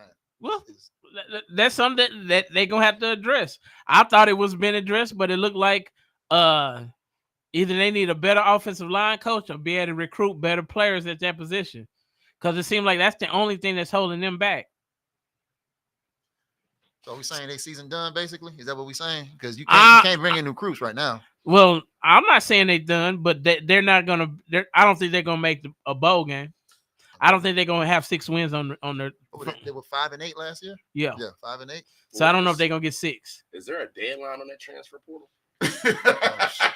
I think it's. Listen, they just brought in 42 this year. A lot of teams in college right now are catching up in That's a power good point. just because of the transfer portal. Yeah, it is. You're right, but that's They a good point. They just brought in 42. So where was the lineman that they brought? They didn't bring in no lineman. Yeah, that's a whole revamped line. Damn, it still look that bad. Well, you see what's happening to Clemson. Clemson won't take nobody from the transfer portal, and you see what happened to them. Yeah, and you see where they going. That's the way, like he said, that's the way the college game is right now. You have to bring through the transfer portal. Well, we didn't talk to several college coaches, and they said they go to the portal first. High school is the last guys they recruit. Because you bring in veteran. Because you're gonna take a chance at a high schooler who doesn't notice. Anytime you go up the division, basically, it's faster. It's a stronger game. You're gonna take a chance on a high schooler straight out of high school versus a veteran who at least played a year, has a little experience, or 2 years maybe. Yeah, at a D2 or D3 school. Exactly, and they anxious to play. They were probably sitting by. What was his name? Cam. He was doing an interview the other day. I'm not sure if you listened to it on Club Shay Shay or something like that. Yeah. He was talking about sitting behind Tebow for a year. Yeah, he was at Florida, sitting behind Tebow, wasn't getting no run. Exactly. And you had a prospect like that sitting behind Tebow. I'm sure there's plenty of guys doing in the same position right now. Yeah, and that's why he went to the JUCO in Texas because they didn't have it. Yeah, they didn't have it. And then he went to JUCO because he got in trouble. Well, he claimed that wasn't the reason. He claimed because of the laptop. He got in trouble. Well, did we check that man's GPA? Hey, look, he got I'm just asking. Ain't nobody brought that into the equation. He's like, he got in trouble. Like, nah, he might have just been dumb. Nah, let me stop playing. Yeah, but that's again transfer portal. It's like you said, it's changed the game. It's changed the NIL deals, but it's changed the game of college football. Yeah. So, and then I heard, like we've heard, a lot of college coaches say it's harder now because you have to re-recruit your recruits. Because if you talk to them wrong or they feel that they go. Yeah. They go. Oh, you're not throwing me the ball, coach? Like, okay, cool. Yeah. In Nebraska looking for a defensive end right now. You're not starting me, coach? Okay, cool. I got you. All right. But nah, honestly, because I'm a Bama fan. Okay. So I remember Bama being that dominant team when in the Nick Saban era. We all know that's ended. Yeah. But I remember not a lot of teams could compete with Bama just because he other recruiting. But imagine everybody catching up because all of those sophomores that ain't playing right now are transferring to places like Texas, OU, and all these other SEC schools. And now everybody's doing this to Bama. Everybody. You know what I'm saying? So that's why I'm like, that transfer portal got a lot to do with it. But with that being said, I personally feel like Coach Prime is probably having a hard time getting linemen to come in. Like they all in the South. They in the South. They all in the South because we all know Coach Prime is gonna get DBs and receivers. Everybody knows Deion Sanders is that guy to coach those type of positions. But the DBs ain't looking real good. They not. But also they not getting no push from their D line. Yeah, that all starts right there in the trenches. Yeah, it starts in the trenches. I'm like, we just talked about it. Can't nobody cover for longer than 5 seconds. Okay, but they ain't getting no push. They not gonna get no stops. But they doing quick slants. They doing.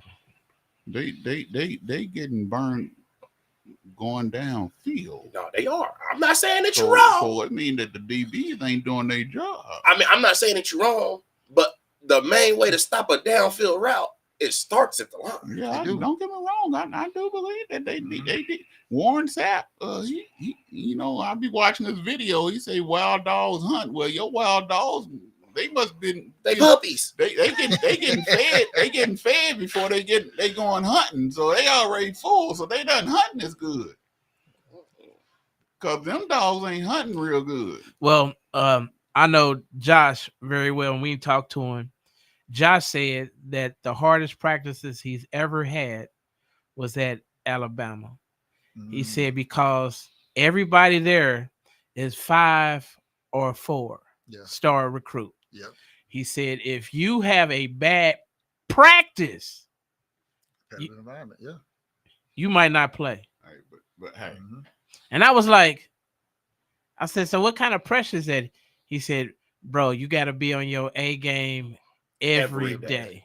Mm-hmm. And I was like, but it still ain't nothing like the NFL though. You don't face players in the NFL, a lineman that stands 300 pounds that can run down a running back on a daily basis. I was gonna say that it's really hard to compare football in college to football. It's totally different. In NFL, because one of them, as much as we love it, college football is still children playing. Yeah, it is. It's totally different. Mm-hmm. Now, we've all seen several people get introduced to that NFL life. Reggie Bush. And they turn into basketball players real quick. Yeah, so it's totally different. It's different. It's like the WNBA. It's different when you playing in the women's college and then you step into the WNBA. Yeah, people want to talk about the WNBA, but you still playing against professional women. And there's only so many. Trust me, you had over 30 some women get drafted and only 12 made the team. 12 made a team. Yeah. 12. Because you're still working against the best of the best. Right. So even and we talk about Giannis's brother. But Giannis's brother, he's on their team. Even the number 12 person on that squad can probably beat majority of people that's talking about him because he's on that professional squad. True. Giannis's brother ain't no chump. He got some game. He just ain't got enough game to get on the squad to beat someone out that's on that squad. But he got enough game to get on the squad. Plus, he got a brother that's paying his contract too. So, but hey, it makes a difference. You got a brother that say, "I'm not doing this commercial unless you put my brother in it too." Right. So it makes a difference. But Giannis' brother got some game. So there's a big difference when you professional when you're not. To speak on that, there's a guy, I don't know his name, but he played in the NBA, and he got tired of people telling him he was trash. He's like, y'all don't know the level of competition that I see. Like, y'all don't have to guard LeBron and Kyrie Irving. Yeah. So he hosted a little get together, and he's like, anybody who think they can beat me, y'all can step up and come I play love me that. one-on-one. I love that. Come get it. Come get this That work. man went 25-0. Come get this against work. all the average Joes. Yeah. He's running them.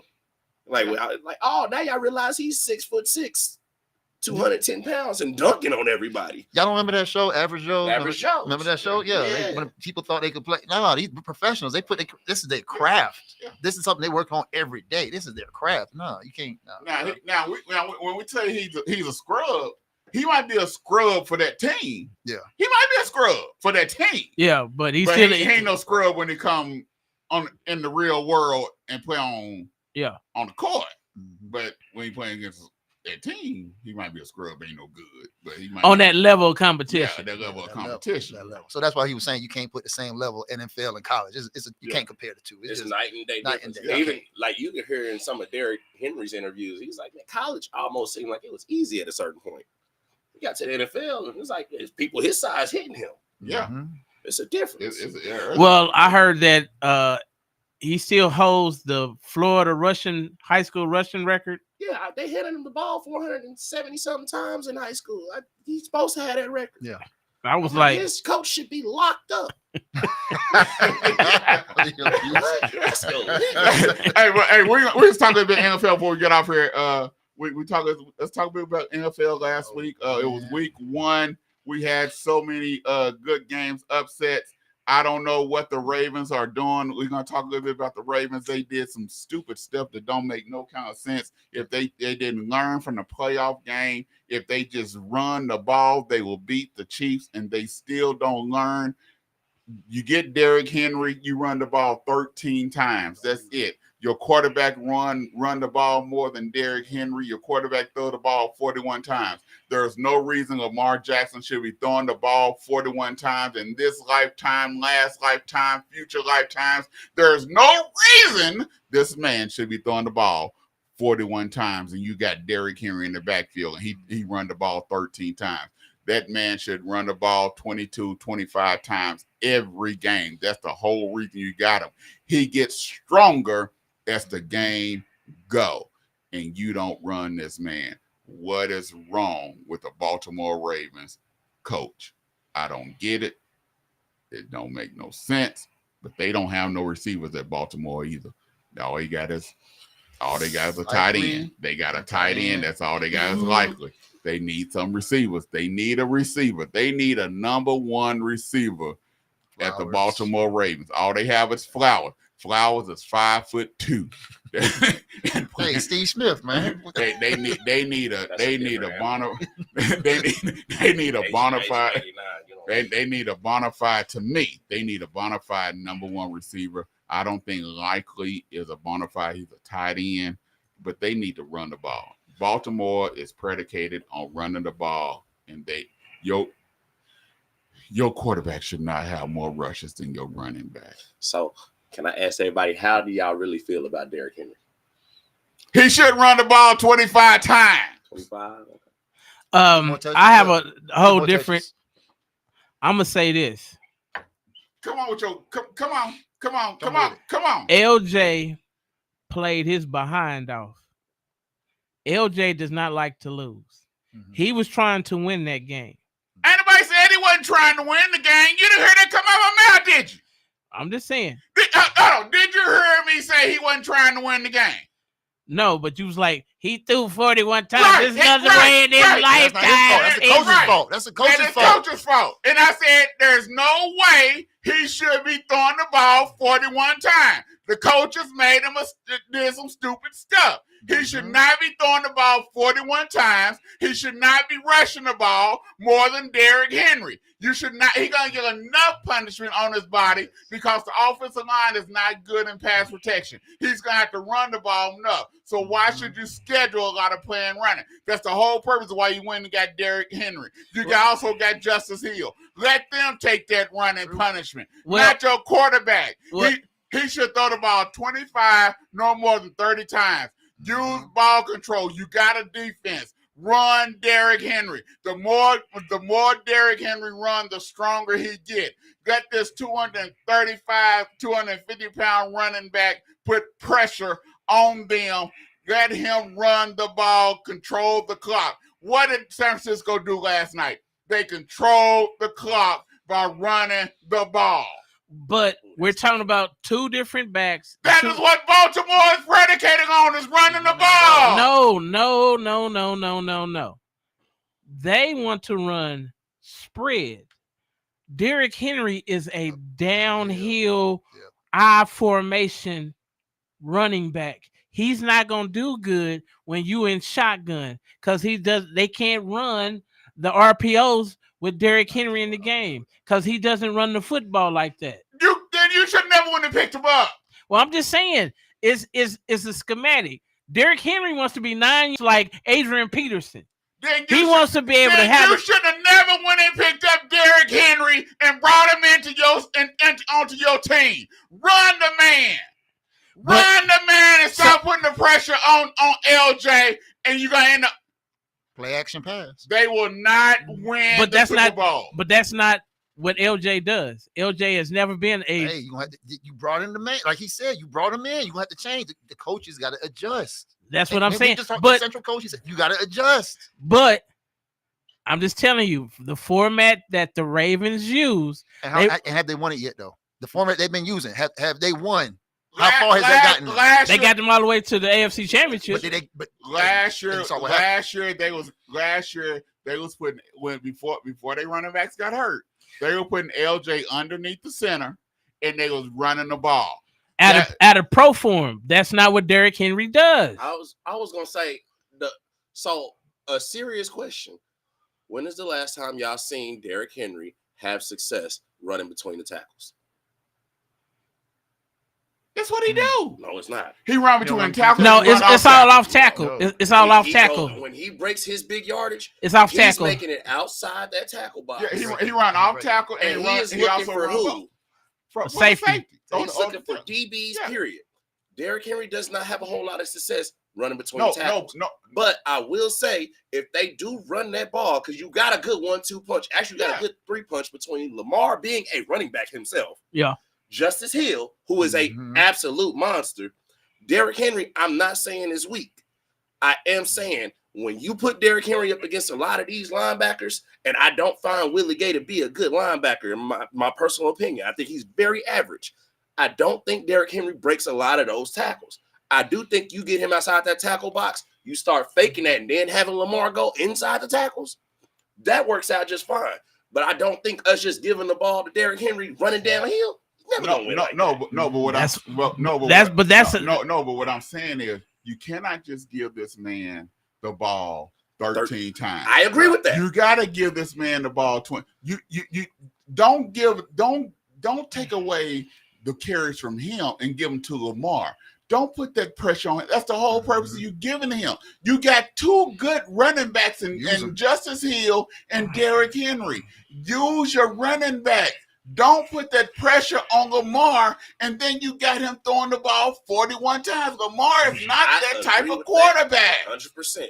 Well, I'm just control the clock. I'm just saying when you bring out what I saw was Derrick Henry was in on 1st and 2nd down. When it was 3rd and 6 and longer, and they went to any kind of shotgun formation, Justice came in the ball. And you're very predictable.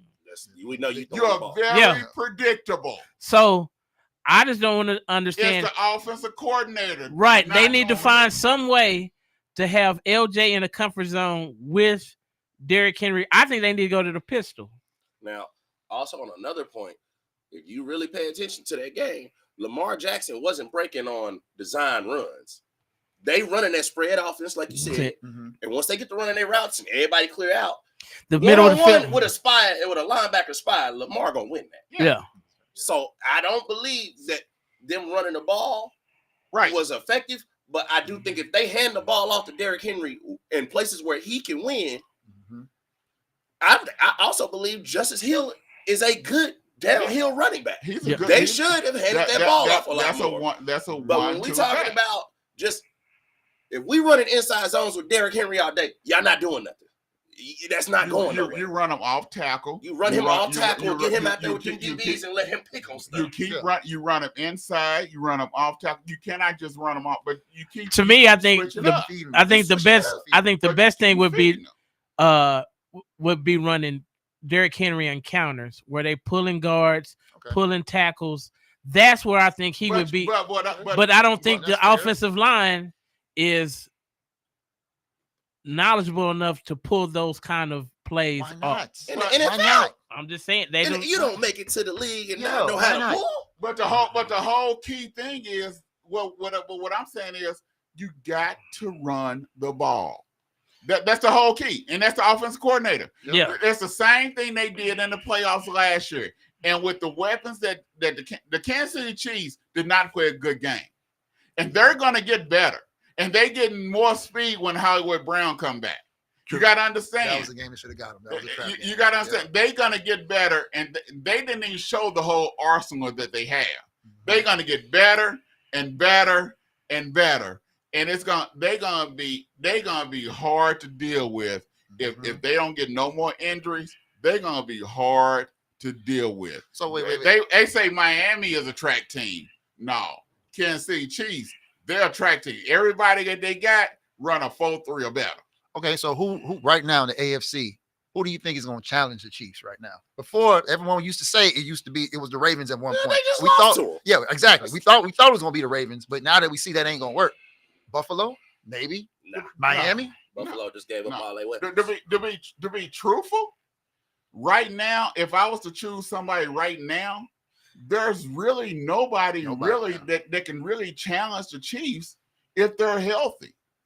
There's really no, and you better not say no cotton picking Houston Texans. I was gonna say, There is nobody that can challenge the Chiefs if they're Next year, healthy. I give it to the Texans if year. they show what they can really. If CJ pull off what he pulled off last year, with that head coach, with what he got now, I give him that. But with the Chiefs, what they have, you got Worthy, you got Hollywood Brown, you got Pacheco, you got Rice, you got Kelsey. Then also you got the dance machine that they just picked up who knows the offense. You got Juju. Yeah. You got Mahomes. We ain't even got to count Juju. But the thing is, Juju is good because he's not the number one receiver. Listen. Yeah, that's true. When they won that Super Bowl 2 years ago, he wasn't. That's how good Patrick Mahomes is. Yes. With Juju as your number 2 target, y'all win a Super Bowl? Yeah. Hey, shout out 15. As long as Juju is not the number one receiver, he's good. What Juju found out is it's a whole different animal when you're the number one receiver. But as long as he's not the number one receiver, he's good. But let's go on and give that dude 15 his props. Yeah. When it's a big game, no matter on the road or at home, 15 shows up. Yeah. I will say the one thing Baltimore did do right in that last 2 minutes, they did not put the ball in Patrick's hands. Yeah. That was the one thing they did. If you get Patrick Mahomes the ball back with 2 minutes left, you they get only beat. Down by 6. You getting beat. You getting beat. Yeah. It don't matter what you do. He finna beat you. Yeah. And I ain't gonna lie. Even after all of that, it was still like it came down to that one catch. Yeah. So even after all their struggles, not giving Henry the ball, after everything they did, it still came down to that one play at the end of the day. I think Baltimore gonna be there. I'm not saying Baltimore not, but the Chargers gonna be there too. I have to see it. I have to see it. They'll make it to the Harbaugh is going to get that. Harbaugh. So they're gonna be the second team in the AFC West. That's what you're telling me. They lost all their top weapons. Yes, and they're gonna have to play Kansas City twice. Yeah. Keenan Allen gone, Mike Johnson gone, Austin Eckler is gone. gone. Yeah, but you gotta understand, Harbaugh is making them some dogs. The difference with them between this year and last year is their attitude.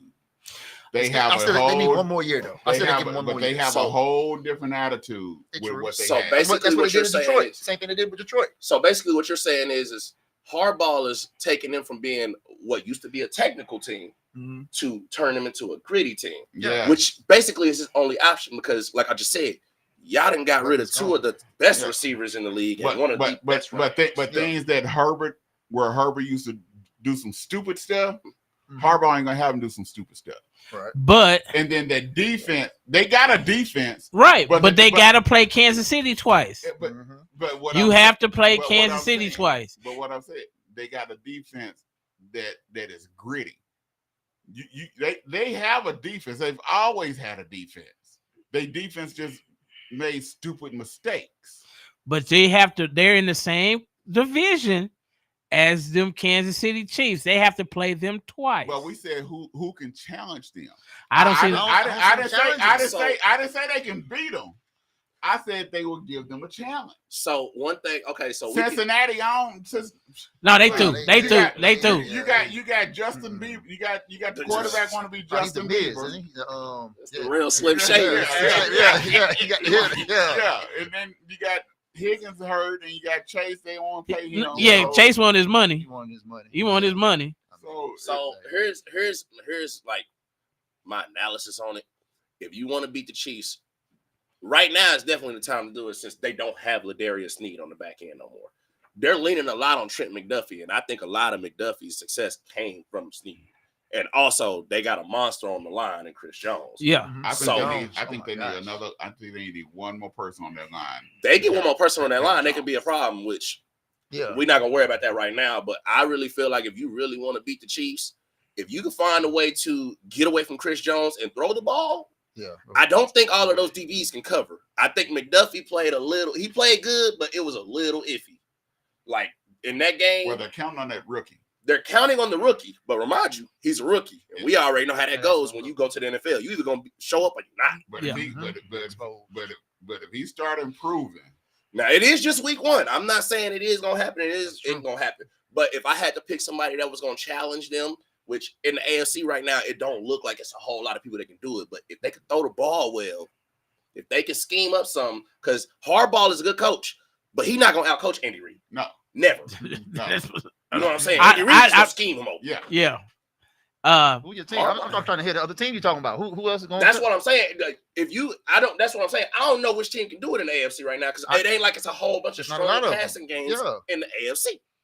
All the throwing quarterbacks right now are playing in NFC ball, and NFC ball is basically Big 12 football. They running downhill most of the time. If y'all watch the Dallas game, I mean, we played a good game, but we played mostly downhill football. Ain't nobody gonna beat Kansas City like that. There's too many schemes and stuff over there with Andy Reid. Yeah. You know what I'm saying? And then he gonna make adjustments and he gonna find out where the weak is at and he gonna expose they it. coming out like savages in the second half. Because how is Worthy that wide open? How is he that wide? And where nobody was in the screen, bro. And he run. I know he fast, but he ain't that fast, bro. Hey, listen, man. I don't even lie to you. That first touch Worthy had, he that fast. Yeah, but how is he that open on the second one? He was wide. Wide. No. What happened was it was a miscue. The corner thought he had overtime him. So he faded off. I was like, he just let him go. So just basically a broken play. Broken play. You can't do that versus 15. You can't do that. Yeah. The corner thought he had safety help. Exactly. But with that being said, hey, Worthy's first touch was a reverse, and he was untouched going into that. I can tell you. It's gonna be but somebody got pancaked though. Ooh, he got pancaked. It's gonna be a track meet. They say Miami have a track team. No, the only person on Kansas City team that I don't believe in is Hollywood Brown. Really? Nah, Hollywood occasional hands Browns. He said occasional. He said occasional. He said it, but he didn't even stutter across it. He said occasional. But the thing is, he's not. The difference is there's not a number one receiver. As long as these players are not number one receivers. Because Kelsey's the number one receiver. Kelsey's the number one receiver, but I will say Rashid Rice is making a very good push forward. Yeah, Rashid Rice is that main receiver, and then they got two receivers who can take them over the top all day long. And that is major. Can you imagine Andy Reid with all that speed, putting Brown and Worthy and sending both of them on go route? Now you got a safety. Got to decide what they need to do. You're going 5 wide. 5 wide. You got to decide what you supposed to do.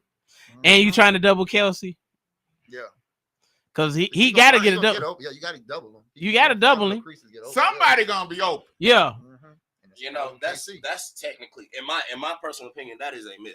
I have seen Kelsey get locked down, and I've also, and on those plays where he got locked down, 15 threw him open. If y'all remember during the Super Bowl, before Dre Greenlaw got hurt, I remember seeing Kelsey. Yeah, Kelsey gets locked down. Yeah. But the thing is, they have him and Mahomes have such a chemistry. They understand which way to go to throw each other. He throws it about 5 yards in front of Kelsey, and Kelsey runs to the ball. If you really look at if you really break down the film, I want to say 50 to 60% of Kelsey's passes is off of broken plays. Yeah. Like plays somebody that busted through the line. But Mahomes is on the run. And we've all seen Mahomes getting sacked and let that thing go. Yep. So, I mean, with that being said, a lot of that is Kelsey just knowing, he's gone. Goodbye. I'm going that way with you. Ooh, is that chemistry? Is that chemistry? It's getting good. We gotta go. We gotta go. You talk about them Cowboys. That was good. That was good. Are they gonna do something different from what they did the past couple of years though? Where they look good every regular season though? Hey, man, well, I think. I know where you at right now. I know, right? Well, I'm just saying, man. Well, wait. They look good every regular season though. We say that every regular season they look good. I think the defense. I think with Zimmer being back, the defense is going to be a lot more better than what we've seen. And now that Dak got his money, Dak got something to prove to show that he's a better quarterback than what he's done in the past. So I think he's gonna show up come playoffs. Okay. Remind y'all, I'm a Dallas fan, but I'm a realistic football player. Okay. Come on, Drone. Talk to him, boss. Yeah. Okay. I agree with you. Okay. I can care less about the regular season. Right. I can care less about the regular season because I believe we're gonna win 12 games, 13 games. Yeah. For a couple seasons. Yeah. It's about the playoffs. Yeah. And it's about what we do in the playoffs. I like that we got the players that we need for the defense that Zimmerman play. Diggs, we got the corners. I wasn't a big Bland fan. I like the corners that we have. I thought Bland fell off last year. Which I wasn't a real big Bland fan last year anyhow. No, I wasn't a big Bland. I think Bland got a lot of his stuff because people tripped and fell. I mean, once he broke that record off the last trip and fall, Bland used to get burnt. No, he still do. But yeah, so I think Bland is a good nickel. I think he's good in the nickel.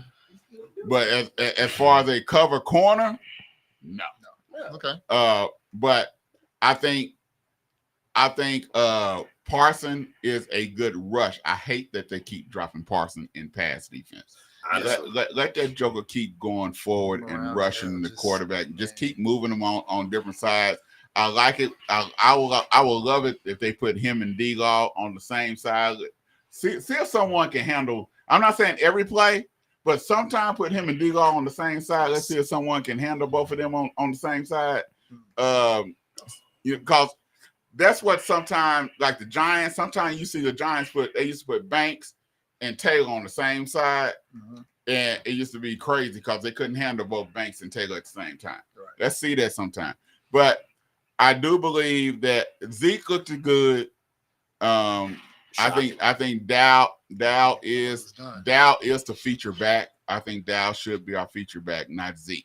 Mm-hmm. But they're gonna put Zeke in there, which I always said that I believe they got Zeke for goal line. Giving Zeke $1 million to $3 million for goal line, that's what hurt us. It wasn't that we wasn't getting down on the goal line. It was that we couldn't push it in running the ball. I like Dak better when he's out the pocket. I think he's a better quarterback out the pocket because he don't do as much pump fakes. He throws the receiver open when he out the pocket. When he inside the pocket, he does a lot of pump fakes and he don't throw the receiver open. The receiver be wide open and he'll pump fake because he don't want. But when he outside the pocket, he'll throw the receiver open. Dak has to prove himself when it comes to playoffs. He cannot choke. Mm-hmm. I think we do need another number two besides Lamb. Yeah. But Ferguson, he got hurt the other day, so hopefully he's gonna be okay. But it's all about the scheme. I think Dallas. I got Dallas winning the division. I don't trust Philadelphia. I do not trust Philadelphia. What they showed me on last Friday in Brazil, to me, still didn't give me no confidence. I don't trust their offense. I still think there's dissension.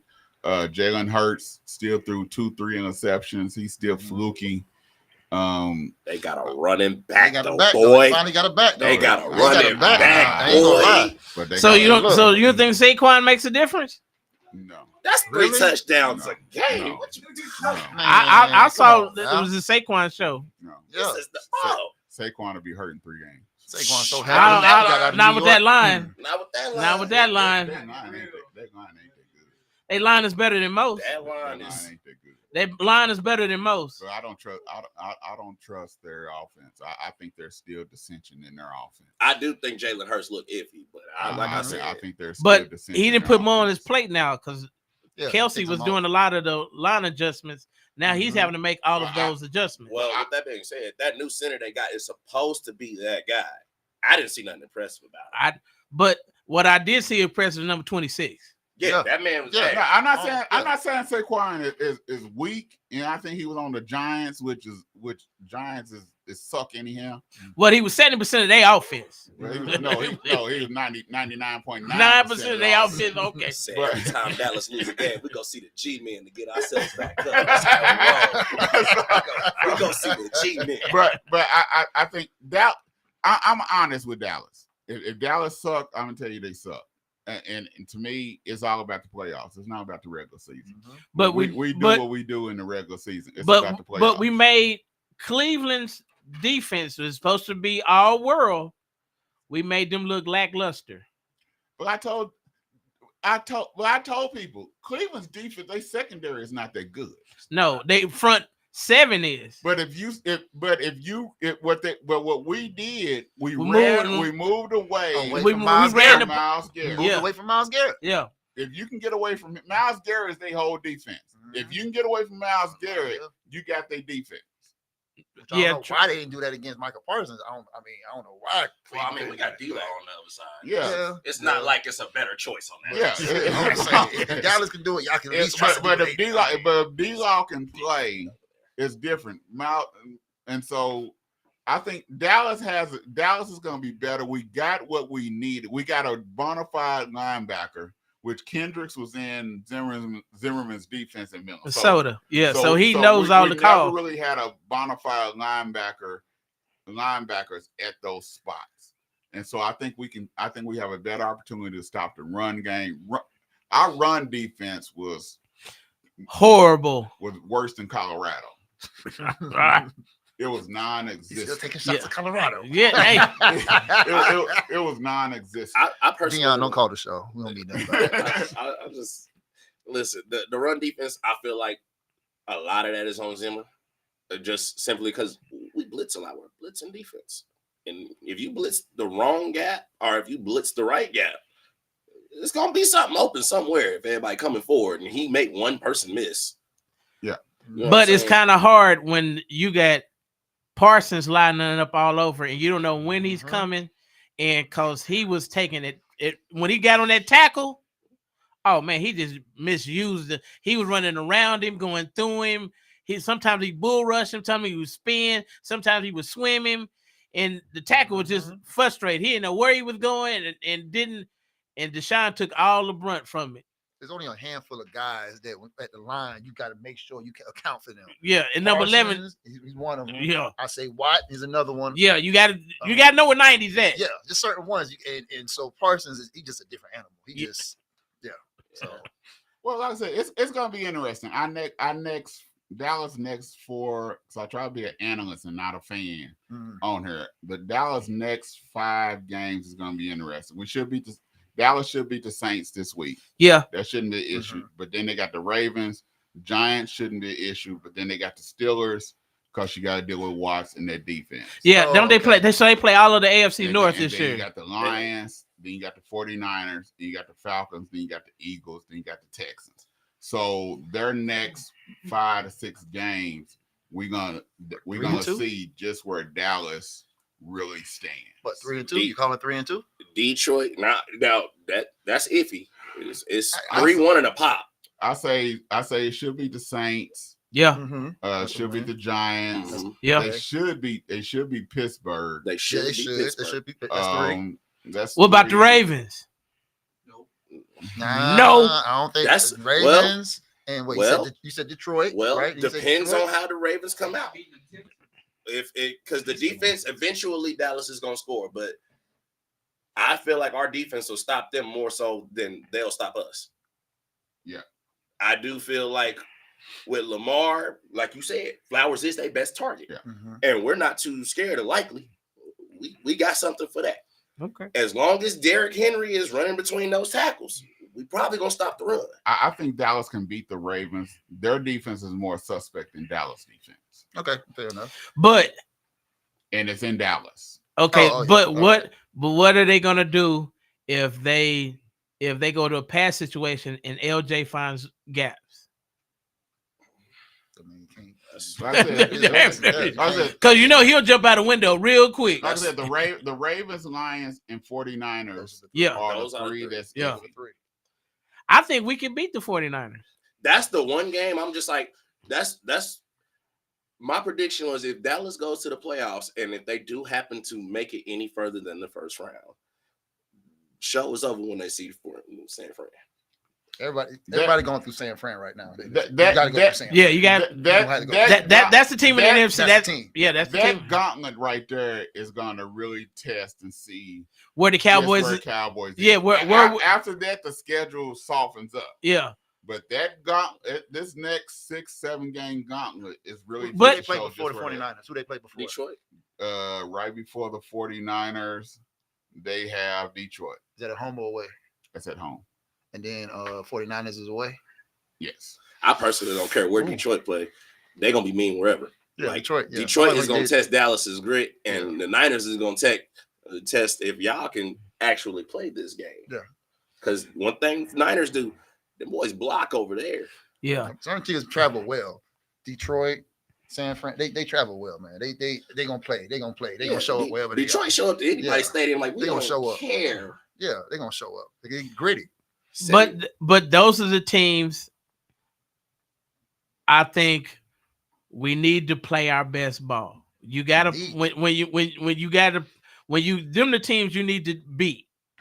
To make sure that you let them be known that the Cowboys is here for real.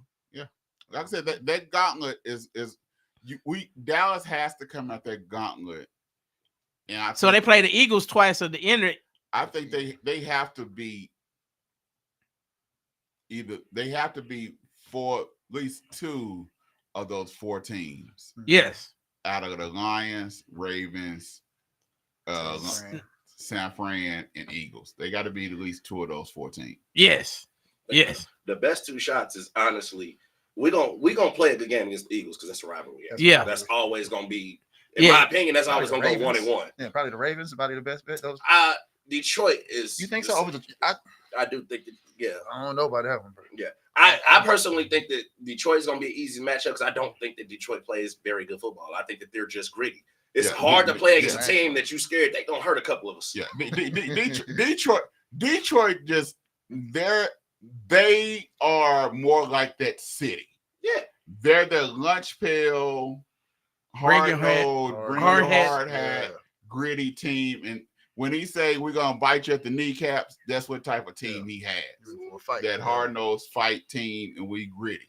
But I still want to see Detroit be able to go on long drives and score because everything they scored was a big strike.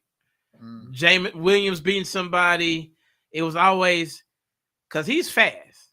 But I just want to see them march the ball down the field. I didn't see that against who did they play? The Rams. Everything was a big strike. The only time they actually marched the ball down the field was in overtime.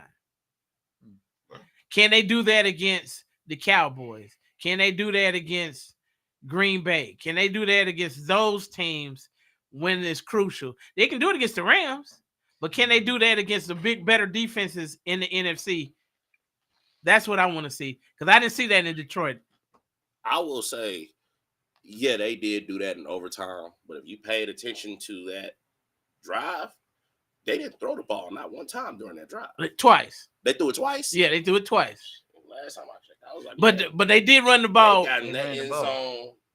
But that's against the Rams. True. Can they do that against the Rams without Hall of Famer Donald ain't there. 99 ain't there. Because if 99 was there, that was not going down. That was not going down.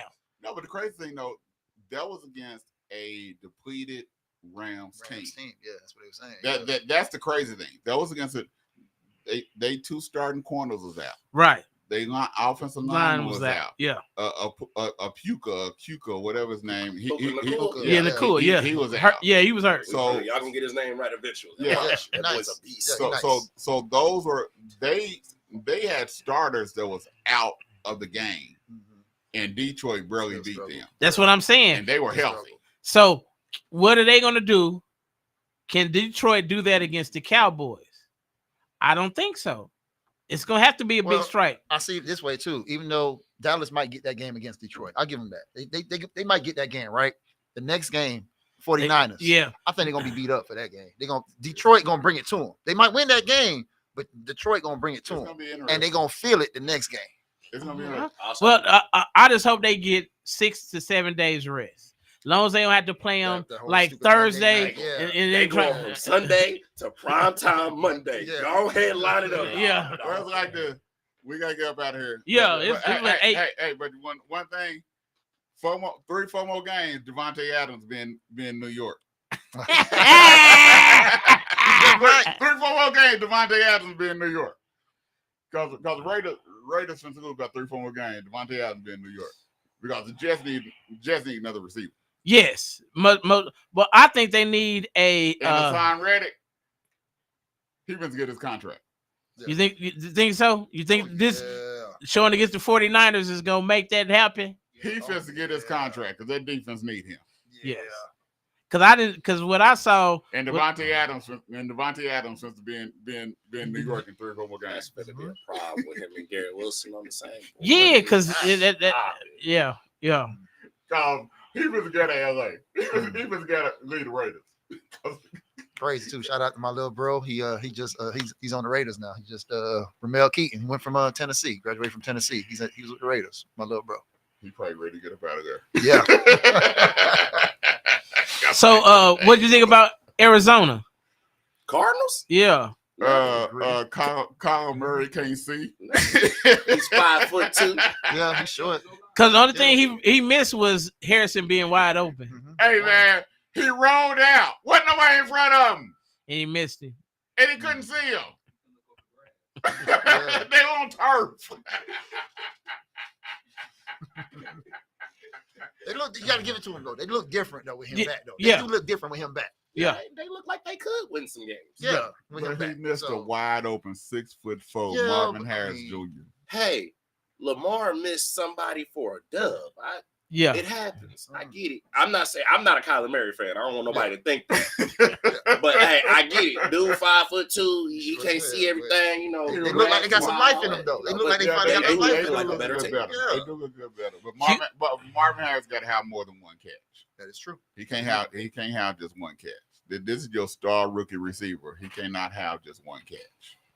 Well, it's gonna be interesting this year, bro. It's gonna be some interesting matchups. We got one Thursday. Yeah, Buffalo Bills. Yeah, in Miami, because I want to see what Miami look like in living color. Yep, Batman did his thing. Batman did his thing. I call him Batman. He's not Superman to me. He's Batman. He's Batman. Oh, Josh Allen. Yeah, he Batman. You call him Batman? I call him Batman. I don't call him Superman. So he's the Dark Knight? Yeah, he's Dark Knight. He's Batman.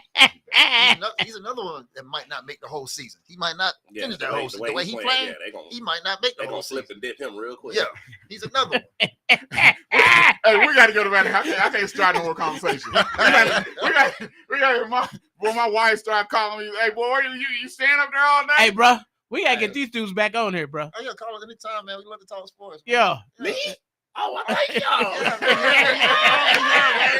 Hey, don't let basketball season start either. Oh, yeah, now come on, now we love to talk sports, man. Hey, before we get off though, I do want to say to Roshan Phipps, I hope you're having a good day. Happy birthday, and you deserve that. Thank you, mama. All right. Hey, well, I thank them for coming on the show. We appreciate it. Tulsa flag football. Hey, make sure y'all go out there, check our Facebook page. You'll see the information about what they have going on. Check the Facebook page. We want to thank them for coming on. We enjoyed it. Yeah, we done went over so much. But that's the freedom that we have on here. We the last show of the night, so we have a lot of freedom. We want to thank Bobby Eaton for allowing us to do this. Yeah, and we definitely gonna have these boys back on there. We gotta have them back on. Yeah. Hey, but make sure y'all tune in next week, same time, same place. We're gonna talk ball. Y'all know how we do when football season start. Yeah. Hey, make sure y'all tune in to Drone's Big Dog Picks. They'll be dropping tomorrow. Drone's Big Dog Picks. You bark at us. We bark back. To the beach, y'all.